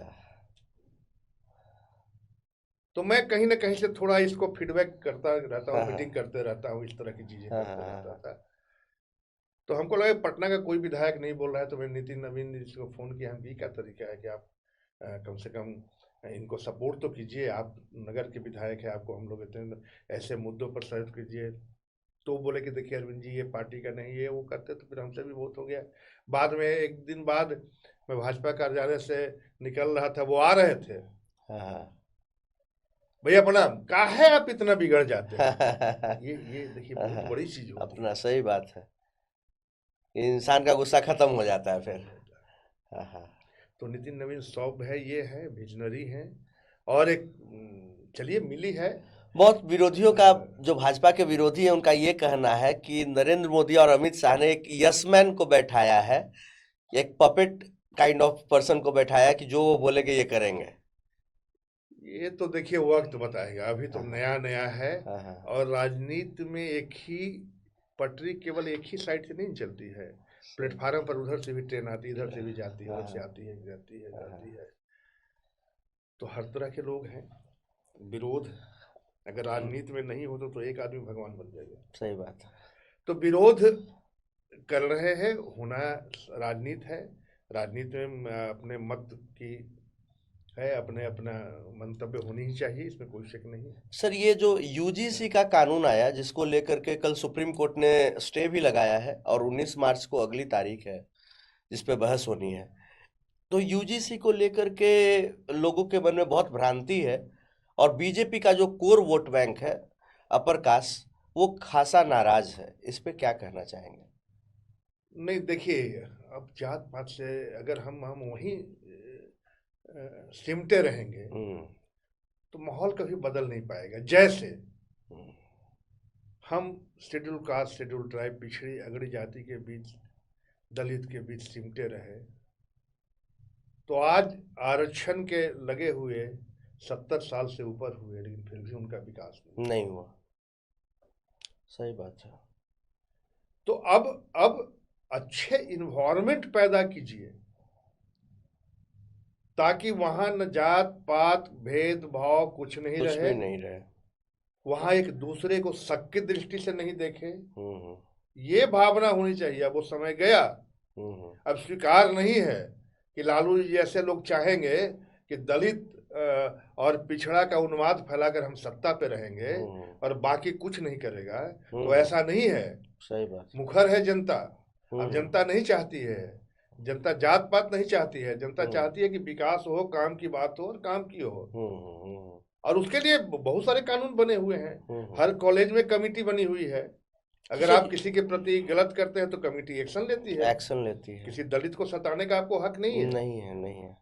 किसी पिछड़े को आप सताने का हक नहीं है, वो एक्शन लेती है। लेकिन एक इस तरह कानून बनाइए जो एक लोगों के अंदर एक परसेप्शन गलत जाए, तो माहौल खराब होता है। क्योंकि इसमें यूजीसी जो का नया रेगुलेशन है सर, उसमें एक तरह से प्रिजम्पशन बना दिया गया कि शोषित जो करने वाले हैं वो जनरल कैटेगरी के लोग हैं, और जिनका शोषण होगा वो ओबीसी के होंगे, एससी के होंगे, एसटी के होंगे। और इनफैक्ट जब कंप्लेंट जाएगा रिड्रेसल के लिए, तो उस कमेटी में भी कोई जनरल कैटेगरी के लोग नहीं होंगे। तो नहीं नहीं, ये तो बकवास है। देखिए इल्यूशन ही, ये जो आई है, लॉ बन के आई है, कानून बन के आई है, ये बकवास है। ऐसा इसको रद्द भाजपा होनी के भी चाहिए। कितने सारे नेता ने भी इसको कंडेम किया। हाँ, कलराज मिश्रा जो गवर्नर, हाँ, उन्होंने हाँ, कंडेम किया हाँ। प्रेस कॉन्फ्रेंस कर करके। अभी किन परिस्थिति में लागू हो गया, कैसे, मुझे समझ में नहीं आ रहा है। लेकिन हमें लगता है कि सरकार संवेदनशील है और अब इतने विरोध हुए कि निर्णय तो लेगी। चूंकि अच्छे माहौल सब कुछ बने, सब एक साथ रहे, उठे बैठे, खाए पिए। हाँ, हाँ। हमने आपने अभी अविनाश जी हमसे पूछा कि पटना यूनिवर्सिटी में 80 में क्या दास था, तो हमने कहा ना कि उस समय कहाँ जात पात ऐसा कुछ नहीं हाँ, था, सही गुजरात। बात। हाँ, होना भी नहीं चाहिए। देश को अगर प्रोस्पेरस बनना है, समृद्ध बनना है, तो जात पात धर्म इन सब के दायरे से ऊपर उठना पड़ेगा और काम करना अच्छा, पड़ेगा। आज आप मान रहे हैं कि नहीं, जो शिक्षित लोग हैं, हम्म पढ़े लिखे लोग हैं, जो बड़े बड़े देश में मल्टीनियर है, वो लोग इंटरकास्ट मैरिज कर रहे हैं कि नहीं? बिल्कुल कर रहे हैं। एंड वो ज्यादा संख्या है उसकी। मैं आप हाँ, हाँ, बिल्कुल कर रहे हैं। कहाँ जात पात रहा है? बिल्कुल कर रहे हैं। कहाँ ला बांध रहे हैं? हम्म अच्छे माहौल दीजिए ना, अच्छे माहौल में पढ़े लिख के अपना उसको सोचने की शक्ति दीजिए, हम्म उसको आगे बढ़ने की शक्ति दीजिए। हम्म और वो तभी हो सकता है ना जब अच्छे माहौल है। हम देश में जितने भी मेघा है उसको रोक नहीं पा रहे हैं। हम्म सही बात है, ब्रेन ड्रेन हो रहा है सर। तो ये उस पर अगर हम अपनी शक्ति लगाएं, हम्म हमें लगता है कि कारगर होगा। सर ये बताइए कि इस बार जो लैंडस्लाइड विक्ट्री हुआ एनडीए का, मतलब 2010 में इस तरह का रिजल्ट आया था कि आरजेडी 22 सीट पे आ गई थी, इस बार 25 सीट पे आ गई। एकदम क्लीन स्वीप हो गया पूरा का पूरा। बीजेपी पहली बार बिहार में लार्जेस्ट पार्टी बनकर के उभरी और जेडीयू भी 42 से सीधा 84-85 पे पहुंच गई। ये कैसे संभव हो पाया? अविनाश जी, मेरा चूंकि हम संगठन से जुड़े हुए हैं और इस काम में लगे रहते हैं, हम दो तीन चीजें मुझे समझ में आती है। पहला तो इसमें कोई शक नहीं कि मेरा ग्रास रूट बूथ लेवल तक मेरा संगठन है। अगर आप पार्टी बना दीजिए तो एक बूथ पर आपको पोलिंग एजेंट सब बूथ पर नहीं मिलेगा। सही बात, जो कि प्रशांत किशोर के साथ हुआ था। हाँ, हम तो उतना बनाने में सक्सेस रहे, चाहे 30 साल 35-50 साल की प्रतीक्षा भारतीय जनता पार्टी बनाने में सफल रही है। तो हमारा आदमी तो हर जगह था। सेकंड क्या हुआ ना कि जब चुनाव आया उस समय पार्टी ने मुझे अरवल और कुर्था 2 जगह लगाया हुआ था। आप प्रभारी थे हाँ, विधानसभा चुनाव? प्रभारी क्या, मतलब वहाँ चुनाव देखने आप के ही लिए देख रहे थे? पार्टी की ओर से मैं गया था। और हाँ। वहाँ मैंने देखा कि अरवल में एक जगह है मेहंदिया, वहाँ अमित शाह जी आने वाले थे। हाँ, हाँ, मेहंदिया है। तो अरवल मधुश्रमा एक जगह है, तो मैं अरवल से जब जा रहा था तो बीच में एक मधुबन फील्ड है। अच्छा। वहाँ जो उन्माद देखा, भीड़ देखा, तो गाड़ी हमारी जाम में फंस गई। हमको पहुंचना था उनके सभा स्थल तक। जाम किसका? तेजस्वी यादव आ रहे हैं और खेसारी लाल यादव आ रहे हैं और खेसारी लाल यादव आ रहे हैं, उनके देखने की भीड़ थी, जो भी हो। और वहां पर अविनाश जी मैंने देखा है करीब 150 मोटरसाइकिल पर वो मुरेठा बांधे हुए, ट्रिपल राइडिंग, वो स्पीड में कहाँ एक्सीडेंट करेगा, और उन्माद तरह यहाँ से वहाँ, वहाँ से वहाँ, जो सीन। तो इस तरह जो बिहार में एक मैसेज गया, वो आरजेडी के अगेंस्ट चला गया मैसेज। वो खासकर दलितों में खौफ ये हुआ कि अगर आ जाएगा तो कि जाति का, तो मैंने पहले भी कहा कि जाति तो यहाँ से खत्म नहीं हो सकती, नहीं होगी। ये बड़ा कड़वा सत्य है। तो वो जो था ना, उसमें क्या हुआ कि भारतीय जनता पार्टी, हमारी एनडीए को उससे फायदा मिला कि उससे जो दलित थे और पिछड़ी जाति थे वो डर गए कि आरजेडी आ जाएगी तो फिर। हाँ, तो उनका एडिशनल जो वोट मेरे पास था वो मिला ही, जो बचा खुचा था वो भी मिल गया। तो एक बहुत बड़ा फैक्टर हुआ इसको ये करना, और यही कारण था क्या इतना कि सर प्रशांत किशोर को क्या आप एक ऑल्टरनेटिव पॉलिटिक्स और पॉलिटिशियन के रूप में बिहार में देखते हैं? लोगों का कहना है कि विपक्ष के रूप में तेजस्वी साइडलाइन हो जाएंगे और प्रशांत किशोर यहाँ पर विपक्ष की भूमिका में आ जाएंगे। देखिए, राजनीति में बहुत आइडियल राजनीति कहीं का है बोलता है नहीं है, लेकिन प्रशांत किशोर तो बिहार में एक तीसरा मोर्चा तो बना दिया था, इसमें कोई शक नहीं था। और मीडिया को एक तरह से कैप्चर कर लिया था, हर जगह सोशल मीडिया पे वही दिख रहे थे। हमारी चिंता का विषय हो गई थी प्रशांत किशोर, हाँ। हमारे लिए भी चिंता का था। और लोग उनकी बात भी सुन रहे थे, व्यूज आ रहे थे, भीड़ लग रही थी, भीड़ लग रही थी, जुट लेकिन रहे थे। वोट आया ही नहीं। वोट इसलिए नहीं आया ना कि फिर वही कारण आपको बता रहे हैं, प्रशांत किशोर के साथ जो वोटर जुड़े थे उनको लगा कि प्रशांत किशोर को हम वोट देंगे तो वोट कट जाएगा, आरजेडी बर्बाद हो जाएगा, आरजेडी जीत जाएगी। हाँ। तो ऐसा नहीं कि बहुत सा आज भी हमारे साथ जो वोटर है ना प्रशांत किशोर के सिंपैथाइजर है। हाँ हाँ हाँ हाँ हाँ। फैक्ट है, प्रशांत किशोर से बात से अग्रीड क्योंकि है। प्रशांत किशोर अच्छी अच्छी बातें तो कर रहे थे, उन्होंने मुद्दे सारे सही उठाए थे, कोई भी मुद्दा हाँ, गलत नहीं था। हाँ, लेकिन राजनीति केवल मुद्दों का तो खेल है नहीं, बहुत सही सारी बात। चीजें हाँ हैं, हाँ हाँ हाँ। है। जनता का विश्वास जीतना पड़ता है, और हम एनडीए, नीतीश जी ने काम किया है। हाँ। आप 2005 के बाद से एनडीए ने काम नहीं किया, ऐसा नहीं कर नहीं सकते नहीं, हैं। काम तो बहुत तो हो गया। प्रशांत किशोर जी अच्छी बातें बोल रहे थे, इसमें कोई शक नहीं है, मैं स्वीकार करता हूँ। लेकिन आप एडिशनल क्या करते हैं, जो 2005 से लेकर हमने किया है, एनडीए सरकार ने किया, उससे आगे क्या करते हैं आप, वो विजन आपको देना पड़ेगा। अब वो विजन से वोट नहीं मिलेगा। सही बात। वोट तो अगर हमने पुल पुलिया का, सड़क का, बिजली का निर्माण किया है, एक माहौल का वातावरण किया है कि आप 2 बजे रात को भी पटना से उतरकर कहीं भी जाने में अब आपके मन में भय नहीं है। अब वो चीज नहीं है कि हम स्टेशन उतरेंगे तो हमको कोई रास्ता में मार देगा, ये कर देगा। हम गांव जहानाबाद के रहने वाले हैं, लारी से अपने गांव से हम चलते हैं, हम 10 बजे रात को भी चलना होता तो आराम से चलते हैं। हाँ, ये तो है। और 2 बजे आ जाते हैं। अभी डर, बिहार में डर खत्म हो गया, घट आने जाना जाने अलग का। बात है, लेकिन ये डर नहीं है कि क्या होगा, ये डर खत्म करना बहुत बड़ी चीज होती है। सही बात। तो ये एनडीए सरकार ने की है। तो इससे अलग प्रशांत किशोर क्या कर पाएंगे? हाँ हाँ, ठीक है, अच्छी बातें होनी चाहिए, अच्छी बातें करने से पॉजिटिव माहौल तो बनता है। कुछ नहीं है तो सरकार पर दबाव तो रहता ही नहीं कि हम अच्छा काम करें। तो इस लहजे में ठीक है। बिहार बीजेपी में सर, लोगों का कहना है कि हमेशा ये नीतीश की पिछलग्गू पार्टी बन करके रह गए, एक चेहरा कोई नहीं दे पाए जो कि जिसका मास अपील हो, लालू यादव की तरह, नीतीश कुमार की तरह कोई मास अपील हो, जिनके नाम पर भीड़ इकट्ठा हो जाए। इसके बारे में क्या कहना है सर? देखिए, संगठन वाली पार्टी है, इंडिविजुअल तो है नहीं। रामविलास जी थे, उनके नाम की पार्टी थी। नीतीश कुमार है, उनके नाम की पार्टी है। लालू जी थे, उनके नाम की पार्टी है।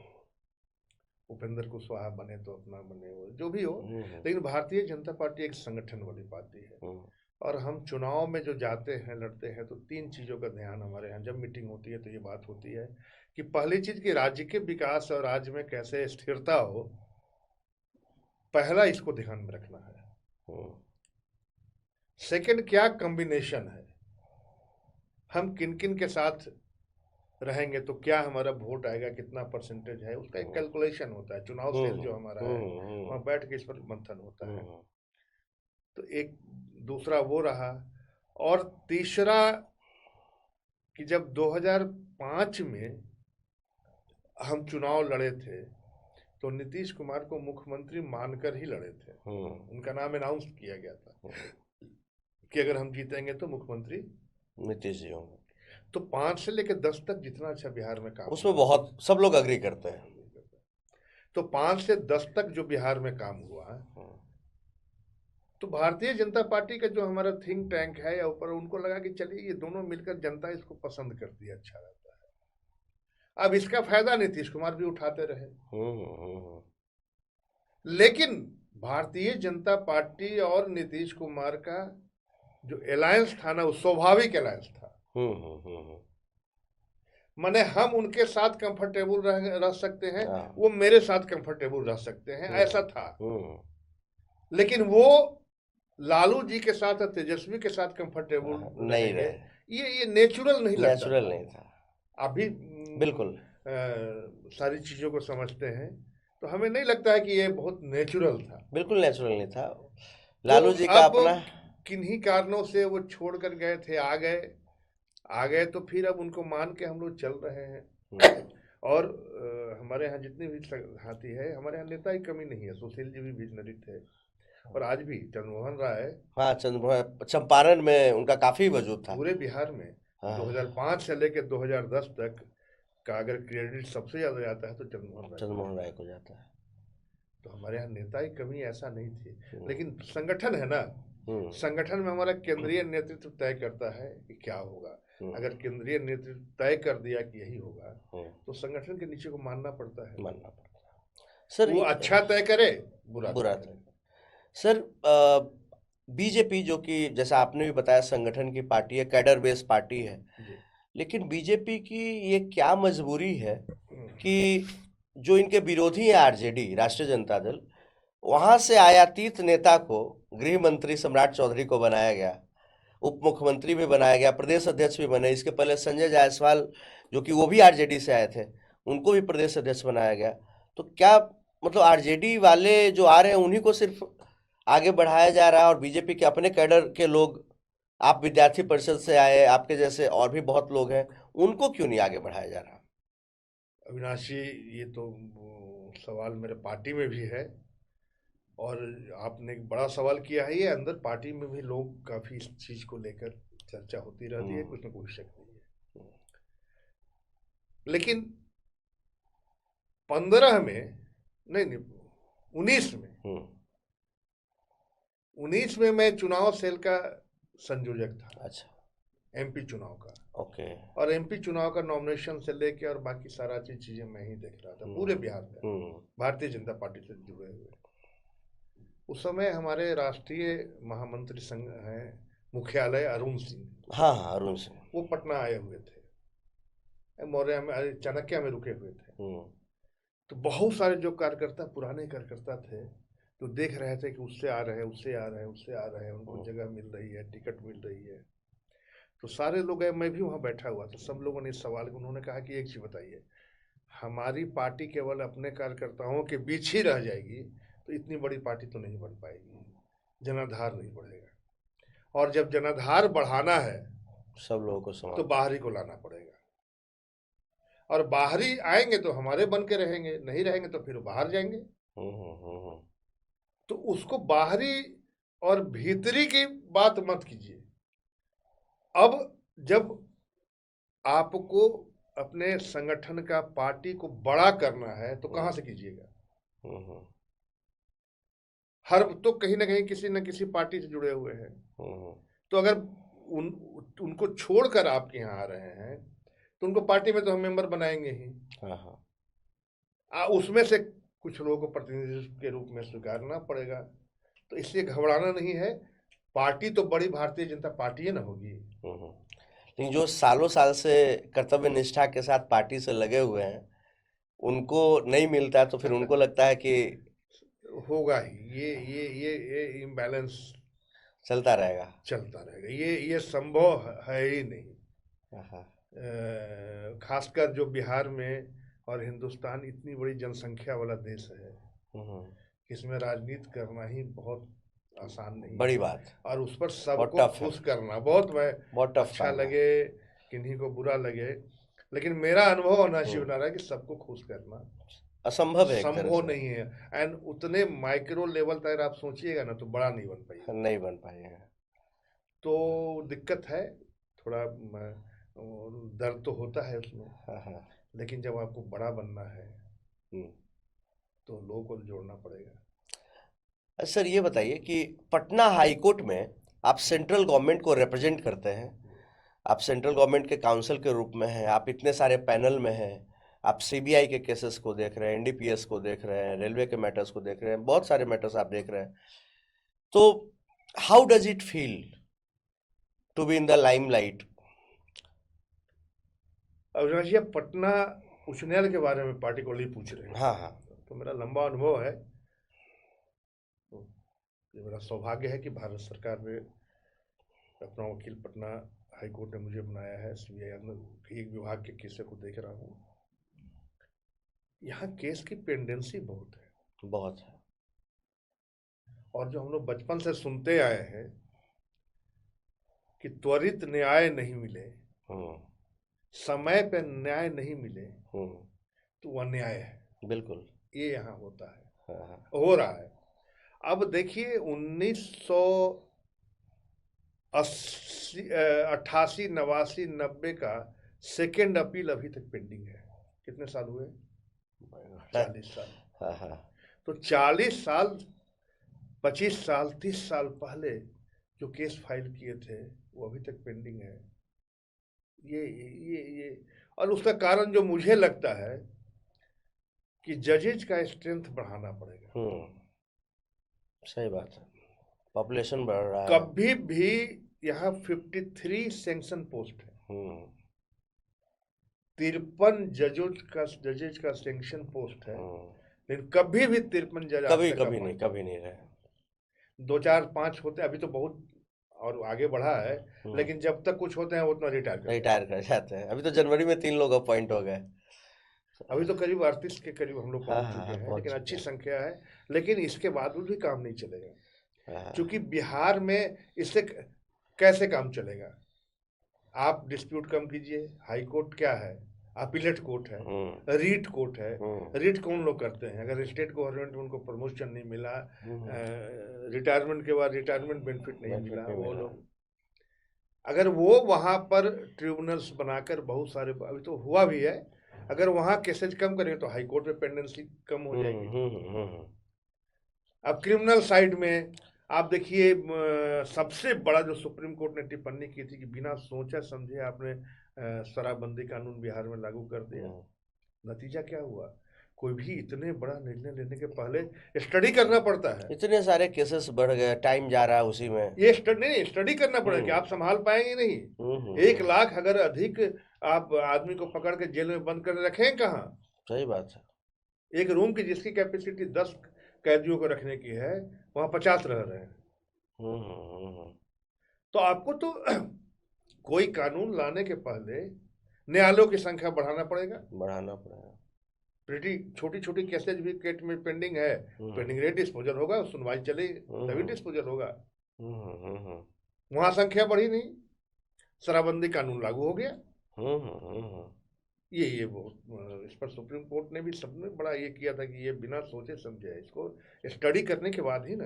बिल्कुल। इस रूम में 500 लोग अगर आमंत्रित कर देते हैं, आपको तो सोचना पड़ेगा ना कि कहाँ बैठाएंगे, कहाँ। सही बात है। और उसी में पेंडेंसी बढ़ता चला जाता है। कोर्ट में भी अभी बस 3-4 दिन पहले सर सुप्रीम कोर्ट में सूर्यकांत सर ने, चीफ जस्टिस ऑफ इंडिया ने बोला कि justice delayed is justice denied का जो प्रिंसिपल है, मैं इसमें एक और चीज ऐड करता हूं कि justice delayed is not only justice denied, it is justice destroyed.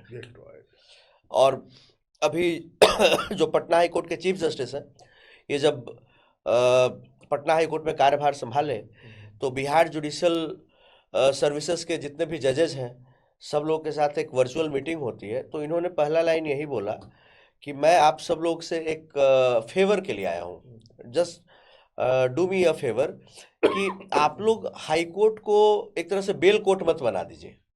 आप लोग नीचे में बेल वगैरह दीजिए जहाँ पर देने लायक है, आपको फ्री हैंड है, क्योंकि सारे चीज आप रिजेक्ट कर देते तो हमारे पास ऑलरेडी वी आर ओवरबर्डन। हाँ, जिसमें 1 से 7 साल का पनिशमेंट है, छोटे मोटे। हाँ, पेटी ऑफेंसेस हैं उसमें, जैसे मैक्सिमम 7 ईयर का पनिशमेंट है, तो उसको तो अभी डायरेक्शन में हमेशा मिलते रहा है डायरेक्शन कि लोअर जुडिशरी उसको देखे, अगर लगता है कि बिल्कुल ऐसा नहीं है तो उनको वहाँ कंसिडर करे बेल मैटर को। और इधर तो हमें लगता है कि 8-10 दिन से शुरू हुआ है कुछ। सर आप सीबीआई के केसेस या एनडीपीएस या रिट्स, कौन सा सर आपका फेवरेट है? किस केस में आपको ज्यादा मजा आता है? देखिए, रिट मैटर में खासकर सर्विस मैटर और क्रिमिनल मैटर में ज्यादा है, खासकर क्रिमिनल अपील है। बेल मैटर तो बहुत प्रीटी छोटा मोटा चीज है, बेल बहुत है, लेकिन अपील लड़ने वाले बिहार में क्रिमिनल के एडवोकेट को लगता है कि नहीं के बराबर।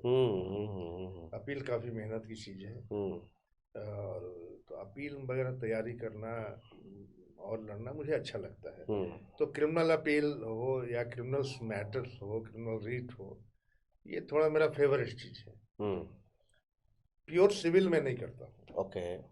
इसलिए कि उधर मैंने कुछ लिया था केस, लेकिन मुझे लगा कि ये न्याय नहीं हुआ। केस लेना होता क्या है ना कि किसी भी का भी क्लाइंट का केस मतलब रिलीफ मिलना चाहिए, लाइफ के साथ जुड़ा हुआ सही बात रहता है। है ना, हाँ मैटर है ना। बिल्कुल बिल्कुल आपके नेग्लिजेंस के चलते अगर केस खराब होता है तो यू आर रिस्पॉन्सिबल। बिल्कुल, एग्जैक्टली सर। इसलिए मैंने सिविल को छोड़ दिया। सिविल का प्योर सिविल टाइटल सूट जो होता है उसके अंदर अपील आता है, ये सब आता है, मैं नहीं करता हूँ। लेकिन रेट सर्विस मैटर हो और क्रिमिनल मैटर, ये दोनों। तो एनडीपीएस का भी जो गवर्नमेंट की ओर से मैक्सिमम केसेज मैं देख रहा हूँ, जैसे बड़े बड़े अभी आज ही 3-4 मैं करके आया था, जिसमें 8 किलो 10 किलो 12 किलो चरस पकड़ा गया। स्मगलर लोग वैसे लोग होते हैं। तो ऐसे केसेज में कर रहा हूँ, उनका बेल रिजेक्ट भी करवाता हूँ, जेल में भी हैं। तो वो टेक्निकल चीज़ बहुत टेक्निकल है। जनरल सीआरपीसी आईपीसी जो पहले था वो उतना टेक्निकल नहीं है कि NDPC NDPS act total technical चीज़ बिल्कुल है। एफएसएल रिपोर्ट पर डिपेंड करता है। उसका सेक्शन 37 कहता है कि बार है, बेल होना ही नहीं चाहिए ट्रायल के पहले। तो सुप्रीम कोर्ट कुछ ऑब्जर्वेशन दिया, इस चलते को रिलीफ मिल रहा है। तो इस तरह बहुत सारी चीज़ें हैं। तो मुझे वो अविनाश जी क्रिमिनल केसेज वगैरह ज़्यादा अच्छा लगता है। सीबीआई वाले मैटर्स में सर सीबीआई सेम है, वो तो क्रिमिनल इन्वेस्टिगेशन का मैटर तो है। सर सीबीआई का जो बिहार में जो केसेस आते हैं और जो दिल्ली में केसेस आते हैं सर, उसमें और बॉम्बे में जो हर जगह का थोड़ा आमूलचूल परिवर्तन है। तो बिहार में सर जो सीबीआई के मैटर्स जो आप देखते हैं वो बेसिकली किस नेचर के होते हैं? दोनों क्रिमिनल जिस पर लगता है पीसी एक्ट के तहत, चाहे वो इकोनॉमिक ऑफेंसेज हो या फिर जनरल क्रिमिनल्स मैटर। अभी तो एक मैं अविनाश जी बहुत बड़ा केस देख रहा हूँ और मुझे दुर्भाग्य है कि सीबीआई भी इसको सही से परसू नहीं कर रही है। एक यशी सिंह नाम की लड़की, मुजफ्फरपुर से एमबीए स्टूडेंट, राम क्या समराय नाम है, वो ग्रेट हिस्टोरियन प्रिंसिपल हैं। उनके घर से उनकी नतनी का किडनैपिंग 2023 में हो गया था। अच्छा। पूरा मुजफ्फरपुर साइन डाई रहा था। वो लड़की एफआईआर हुआ, पूरी जांच हुई मुजफ्फर पुलिस के बाद वो केस सीआईडी को चला गया, सीआईडी टीम की। उसके बाद जब नहीं हुआ तो हाई कोर्ट में हमने रीट किया प्रॉपर इन्वेस्टिगेशन के लिए। उसमें सीआईडी की टीम के और चारा घोटाले के बाद ये पहला केस है जो हाई कोर्ट एवरी फ्राइडे को मॉनिटर कर रही है। ओके। और लास्ट में जब सीआईडी से कुछ नहीं हुआ तो सीबीआई के रेफर हो गया केस। जस्टिस राजीव रंजन प्रसाद ने इस केस को सीबीआई को रेफर कर दिया। एंड मैं आपको बड़ा कभी कभी दुख होता है कि एक आम इंसान अगर घर की दिक्कत है तो अगर सीबीआई सक्षम नहीं है तो कहाँ जाएगा? सही बात है, सही बात है। सीबीआई को केस रेफर किए हुए भी लगभग 1 साल हो गया है। अभी आउटकम 0 है। ओके। वो इंटरपोल तक पहुंच गया। सारे हवाई जहाज से उस नाम की कोई लड़की उस तरह की कोई गई है कि नहीं गई है, लेकिन इतना नहीं पता चल पाया कि घर से लड़की भगवानपुर चौक निकली थी, मुजफ्फरपुर में। और वहां से जब गायब हुई तो मर गई, जी गई, कहाँ है, क्या हुआ? और अनुसंधान को पुलिस ने इस कदर उसको डाइवर्ट किया कि उसने चार्जशीट सबमिट कर दिया कि इसको चतुर्भुज स्थान में बेच दिया गया था। फलाने लड़की ने और एक लड़का ने ले जाकर गाड़ी पे सुंघा के नशा करके इसको ले गया, पीले रंग के मकान में बेच दिया। उस पर 2 महिलाएं जेल में रही। ये सब कॉन्कोक्टेड स्टोरी पुलिस का रहा। और सोचिए कहीं भी 22 साल 24 साल की लड़की घर से कोई उठा के ले जाता है, उसका ट्रेसलेस नहीं जाए तो कैसा लगता है? सही बात है, आदमी हेल्पलेस एकदम, उसको कुछ। तो सीबीआई का केसेज मैं करता हूँ, लेकिन कभी कभी बड़ा दुख होता है कि बहुत प्रॉपर जो इन्वेस्टिगेशन होनी चाहिए, कुछ मैन पावर की कमी है और कुछ नंबर ऑफ क्राइम इतना बढ़ा हुआ है। सीबीआई का इंफ्रास्ट्रक्चर उतना बड़ा नहीं है कि उतने केसेस को डील, बहुत सा केसेस तो रिफ्यूज कर देती है। लेकिन इस तरह का सेंसिटिव केसेस जिसको हाई कोर्ट मॉनिटर कर रहा है, स्टिल केसेस पेंडिंग। तो ये बड़ा कभी कभी कड़ा अनुभव होता है कि बड़ा उम्मीद रहता है। इतनी बड़ी एजेंसी, हमारे सर्वोच्च एजेंसी सीबीआई है। बिल्कुल सर। जब डिस्ट्रिक्ट पुलिस से नहीं संभव हुआ, सीआईडी गया, सीआईडी से भी संभव हुआ। इतना तक पता नहीं चल पाया कि घर से जहां तक निकली थी वहां के बाद क्या हुआ, बताइए। सुसाइड कर ली तो कुछ तो आज इलेक्ट्रॉनिक्स है, जमाना है जहां आप उसका मोबाइल के थ्रू या उसका मूवमेंट देखते हैं, कहीं उसका आधार कार्ड है, कहीं बैंक अकाउंट है, बहुत सारे ऐसे ऑप्शन है। तो अनुसंधान चलता है और सीबीआई हमें लगता है कि सक्षम बॉडी तो वही है, बिल्कुल सर। लेकिन कभी कभी दुख होता है। सर आपके बच्चे भी अपने करियर में हाईली सक्सेसफुल है। आपका बेटा आईआईएम अहमदाबाद जो कि मैनेजमेंट का इंडिया का नंबर 1 न्यूमरो कॉलेज है, और आपकी दोनों बेटी भी आर्किटेक्ट है और काफ़ी सफल आर्किटेक्ट हैं। तो क्या कहना चाहेंगे कि ये एक किसी भी पिता के लिए गौरव की बात होती है कि हमारा बच्चा हमसे आगे निकल गया और अच्छा कर रहा है, कम एज में अच्छा कर रहा है। नहीं, ये तो किसी भी पिता के लिए बच्चे का अगर अच्छा करना तो अच्छा गौरव होता ही है। लेकिन अविनाश जी, सही मामले में अगर मैं कहूँ तो इसमें मेरा बहुत योगदान नहीं है। मेरे बच्चे किए हैं, एक तो कहिए कि अच्छे जीन, अच्छे उनकी सोच रही, परवरिश अच्छी हुई, और दूसरा कि मेरे घर में मेरी पत्नी का और मेरे फादर का ये बड़ा योगदान रहा। मैं तो नौकरी करता था, नौकरी करके फिर क्लब चला जाता था, रात में 11 बजे 12 बजे आता था। और मेरी पत्नी जो गृहिणी है, मेरे पिताजी रिटायर अफसर थे, घर में रहते थे, रिटायर करने के बाद मेरे ही साथ रहे और उस समय बच्चों का देखभाल करते थे, तो उनका ये मिला। और उससे क्या, मेरा तो यह मानना है कि 9th क्लास तक मैं हर गार्जियन से ये अपील भी करना चाहूंगा कि जो मेरा अनुभव है कि अगर 8th 9th क्लास तक बच्चों को अच्छी शिक्षा आप दे देंगे तो आपकी जरूरत नहीं पड़ेगी। और अगर 8th तक उनका बेस मजबूत नहीं हुआ तो आगे आप 50 को ट्यूशन या कोचिंग दे कुछ नहीं होना जाना है, बहुत अंतर नहीं पड़ने वाला है। और ये मुजफ्फरपुर में रहा, वहाँ मुझे एक मौका मिला कि अच्छी शिक्षा, पटना में मैं आया तो बच्चे डीएवी बोर्ड कॉलोनी में चले गए। अच्छा। और घर में पढ़ते थे, उसके सिवा मेरे घर में तब टीवी कोई चैनल नहीं। मेरे ग्रैंडफादर ने कहा कि कोई घर में टीवी नहीं चलेगी। हम लोग के चाहने के बावजूद भी कोई कनेक्शन नहीं, टीवी था दूरदर्शन केवल। तो उसमें हुआ क्या कि बच्चे को कभी टीवी पर बैठ के देखने का कार्टून और ये सब नहीं मौका मिला, क्योंकि मेरे जो फादर थे ना वो एकदम नहीं लगने देते थे कि नहीं, बच्चा पढ़ेगा कौन सी जब ये करेगा। अब लगता है कि उसका भी असर हुआ होगा। सही बात। और हमको ये गर्व है कि लड़के स्वावलंबी हो चुके हैं, अच्छे समझदार हो चुके हैं, ये मुझे अनुभव है। देखिए, पिताजी को बेटा नालायक भी निकलता है तो अनुभव हो जाता है। हमारे माँ बाप को, हमारे बाबा को ये अनुभव हो गया था कि पढ़ेगा कम और खेलेगा ज्यादा।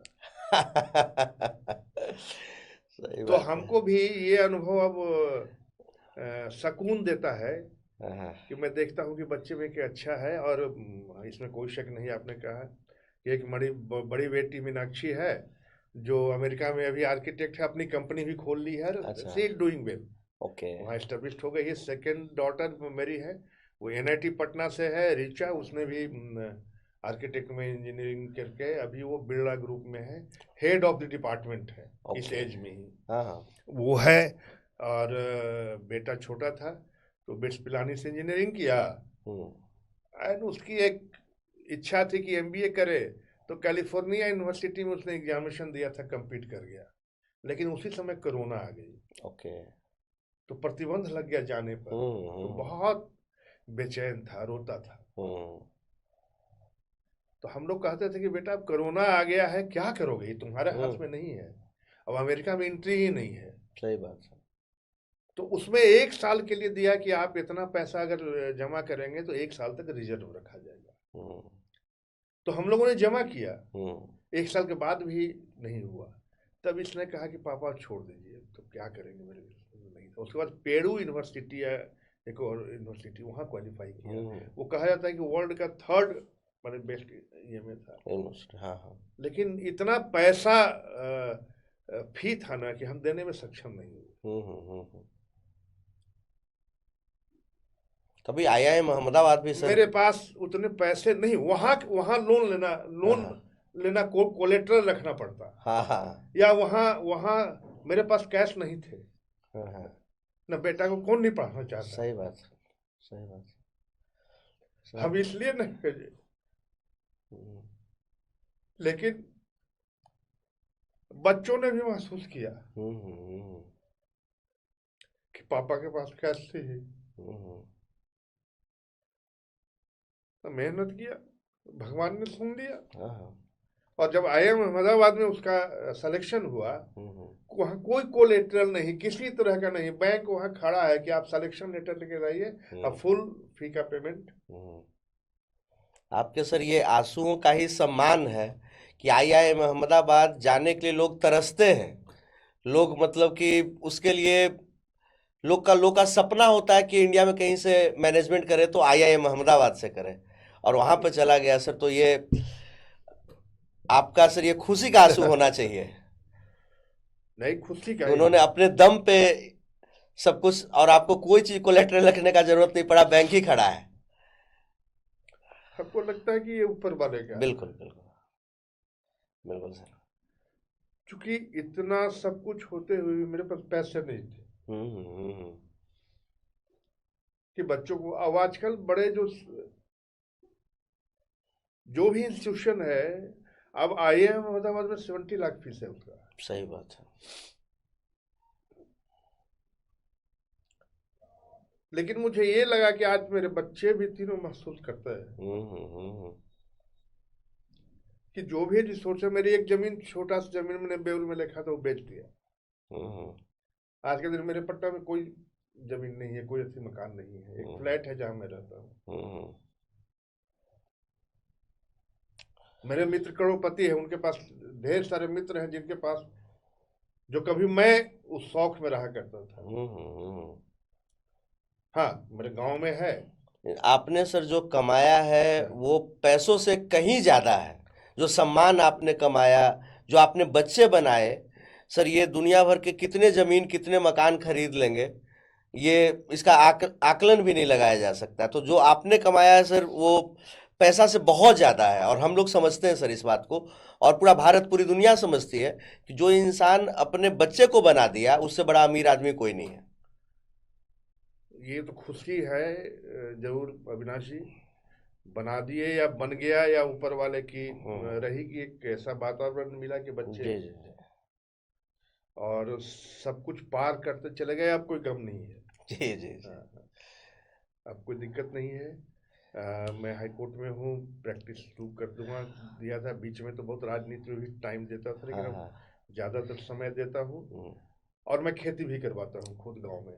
हाँ हाँ, आपका तो पोस्ट मैं देखता रहता हूँ, आप लारी जाते रहते हैं, और लारी बहुत प्यारा गांव है। नहीं, बहुत अच्छा गाँव है, और वहाँ पे का मंदिर भी बहुत खूबसूरत है। बहुत। वहाँ देखिए, वहाँ जो पूर्वजों ने हम लोग को दे के गया है ना जी, हम धन्यवाद उनको देते हैं कि वो हमको दे के गए हैं।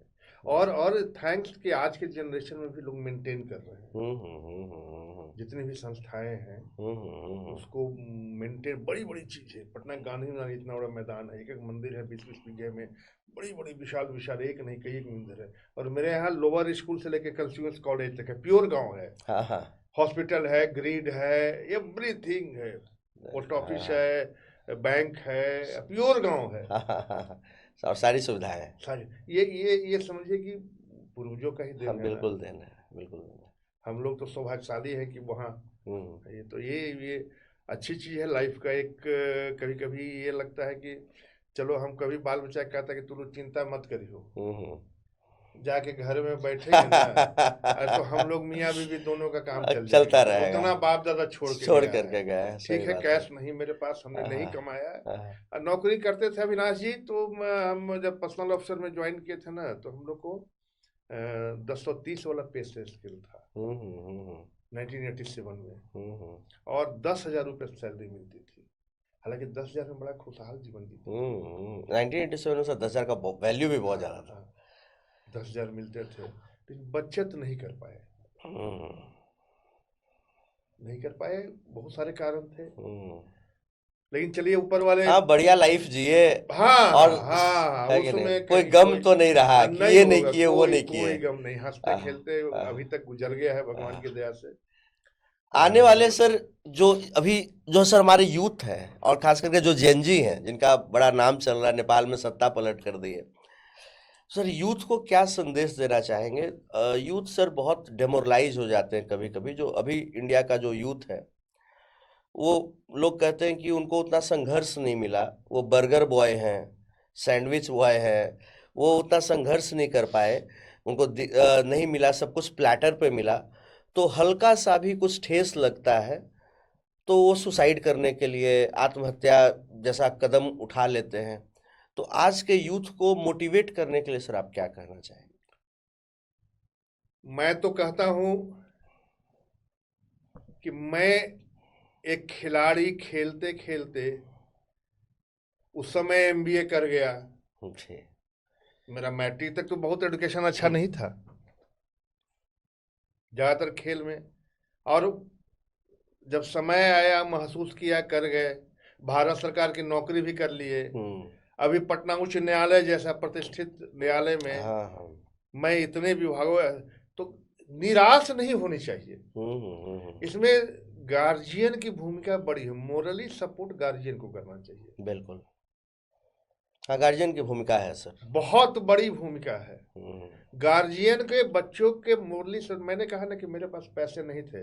अभी बाहरी दुनिया में लोग समझते हो कि अरविंद के पास पैसे, जिस रहन सहन, जिस है, तो मेरे पास अगर 10,000 रुपये आते थे ना, 10,000 हम उड़ा देते थे। अच्छा, कभी कभी भी करते थे कि बाल बच्चा घर में जरूरत पड़ा ना तो उधार लेके घर में नहीं कहते थे कि पत्नी को ही नहीं फील हो कि नौकरी करते हैं, ऑफिसर है, उधार लेके हमको दे रहे हैं। हम देते थे, बाद में चुका देते थे। डॉक्टर भारतेंदु मुजफ्फरपुर में एक बड़ा फास्ट फ्रेंड है, बहुत बड़े डॉक्टर है, उससे 2-3 बार मैंने उधार लिया था, और फिर मैं जब होता था दे देता था। तो निराश नहीं। आजकल के लड़के देखिए, अब तो बहुत समय बदला है, तो शिक्षा एक बहुत बड़ी पूंजी है। और शिक्षा के साथ साथ घर में अगर मोरल शिक्षा भी दी जाए तो हम समझते हैं कि वो और भी उसके जो निर्णय लेने की क्षमता कठोर होगी। और पॉजिटिव माहौल जब रहेगा ना तो लड़के बहुत नेगेटिव की ओर सोचेंगे नहीं सोचेंगे, तो बच्चे कभी निराश नहीं हो जी। आज मेरा 68 साल 67 उम्र हो गया है, आज भी मैं 50 से ऊपर नहीं दिखता हूँ। बिल्कुल नहीं दिखता सर, आप मेंटेन्ड है बिल्कुल। और आज मैं उतना ही जोश लेके चलता हूँ, सिर्फ इन्हीं कारणों से कि आप टूट जाइएगा, सुसाइड कर लीजिएगा, तो आप चले जाइएगा तो क्या हो जाएगा। धरती इतनी बड़ी जनसंख्या वाला नहीं होगी। ये मेंटेलिटी आनी ही नहीं चाहिए। सही बात है। स्काई इज अनलिमिट, संभावनाएं बहुत है। आज हम जन्म लिए हैं तो भागिए मत इससे। सही बात है। आप भागिएगा तो इसका मतलब कमजोर है। तो बच्चों को मैं कहना चाहता हूं आपके माध्यम से कि अपने आप को कमजोर नहीं और समय बर्बाद नहीं करें। मैं एक ही चीज, मैंने समय बर्बाद करके बहुत कुछ खोया है। जैसे इतना डाइवर्सिफिकेशन करने के बाद, इतने बड़ी बड़ी ये करने के बाद भी अचीवमेंट हो गया, बच्चे निकल गए, यही एक अचीवमेंट है। लेकिन आज मेरे पास कोई कहेगा कि कैश निकाल दीजिए, हार्ड कैश, तो मैं नहीं निकाल सकता। हाँ, इतना ही बनाया है कि मांगेंगे तो 2-4 लाख 10 लाख मिल जाएगा। लोगों को एक विश्वास है कि अरविंद कुमार को आज तक अभी कभी मुझे नहीं हुआ। तो बच्चे कभी भी अपने समय को मत बर्बाद करें। और मुझे दुख तब होता है कि जब मैं भाजपा में था और मेरी सोशल मीडिया टीम की बैठक चल रही थी, राष्ट्रीय एक्सपर्ट लोग आए हुए थे, उन्होंने कहा कि बिहार में सोशल मीडिया को आपका जो कवरेज है बढ़ाइए। क्यों? कि बिहार में 12 से 13 घंटा एवरेज लोग सोशल मीडिया पे रहते हैं। ये रिपोर्ट हमारा नहीं है। और जब मैं ये सुना तो मुझे इतना दुख लगा कि जो लोग एनर्जी लगना चाहिए कहीं और, जो फेसबुक ट्विटर इस पर रहेगा, तो उनको तो मरने के अलावा, सुसाइड के अलावा कुछ दिखेगा ही नहीं। सही बात है। तो इससे बचे, और इससे अगर बचेंगे ना तो उसी समय में वो कुछ बन जाएंगे, पूरा जिंदगी उनकी अच्छी गुजरेगी। लेकिन मुझे लगता है कि इन चीजों से आज के जनरेशन को थोड़ा हार्ड होना पड़ेगा, गार्जियन को भी हार्ड होना पड़ेगा। और इससे परहेज करना पड़ेगा। दृढ़ इच्छा शक्ति, पढ़ने के प्रति सकारात्मक भूमिका, गार्जियन के घर में ये 2-3 चीजें रहे ना, तो मुझे लगता है कि इस समय बहुत कमी आ जाएगी। बहुत बहुत धन्यवाद सर। जी धन्यवाद आपको भी। आपने काफी कीमती समय दिया और हमारे व्यूअर्स को बहुत सारी चीजों को सीखने का मौका मिलेगा। Thank you all my viewers once again. It was a pleasure interacting with senior advocate and senior politician BJP spokesperson Arvind sir. It was a very insightful conversation with him, and you all must have enjoyed this. The very purpose of bringing these kind of inspirational people on our platform is to impart the knowledge, wisdom, intellect that they have got to you, so that you can imbibe those qualities, inculcate those qualities, and be a better human being, be a better person, so that India can be proud of you. हमारे इस podcast पे, court कचहरी भाई अविनाश पे आप लोग आए और आपने हमारे rich legal, political, social conversation को सुना और हमें उम्मीद है कि इससे आपको बहुत कुछ सीखने को मिला होगा। और जो सर का नॉलेज है, सर का अनुभव है, सर ने शेयर किया, और इससे आपके जीवन को एक गति मिलेगी, एक अलग दिशा मिलेगी, मार्गदर्शन मिलेगा, ऐसा मेरा मानना है और विश्वास है। अगले एपिसोड में हम जल्द ही आपके साथ किसी और हस्ती के साथ जिन्होंने लाइफ में कुछ अचीव किया होगा, जो कि आपको इंस्पायर कर सकते हैं। हमारा थीम ही वही है कि वही लोग हमारे प्लेटफॉर्म पे आएंगे जो कि हमारे यूथ्स को, हमारे दर्शकों को across the religious line, across the caste line, across the demography, geographical boundaries, they can inspire you. Thank you everyone for watching Court Kachahari by Avinash. Please like, share and subscribe our YouTube channel. Thank you everyone. Jai Hind, Jai Jai Shri Ram.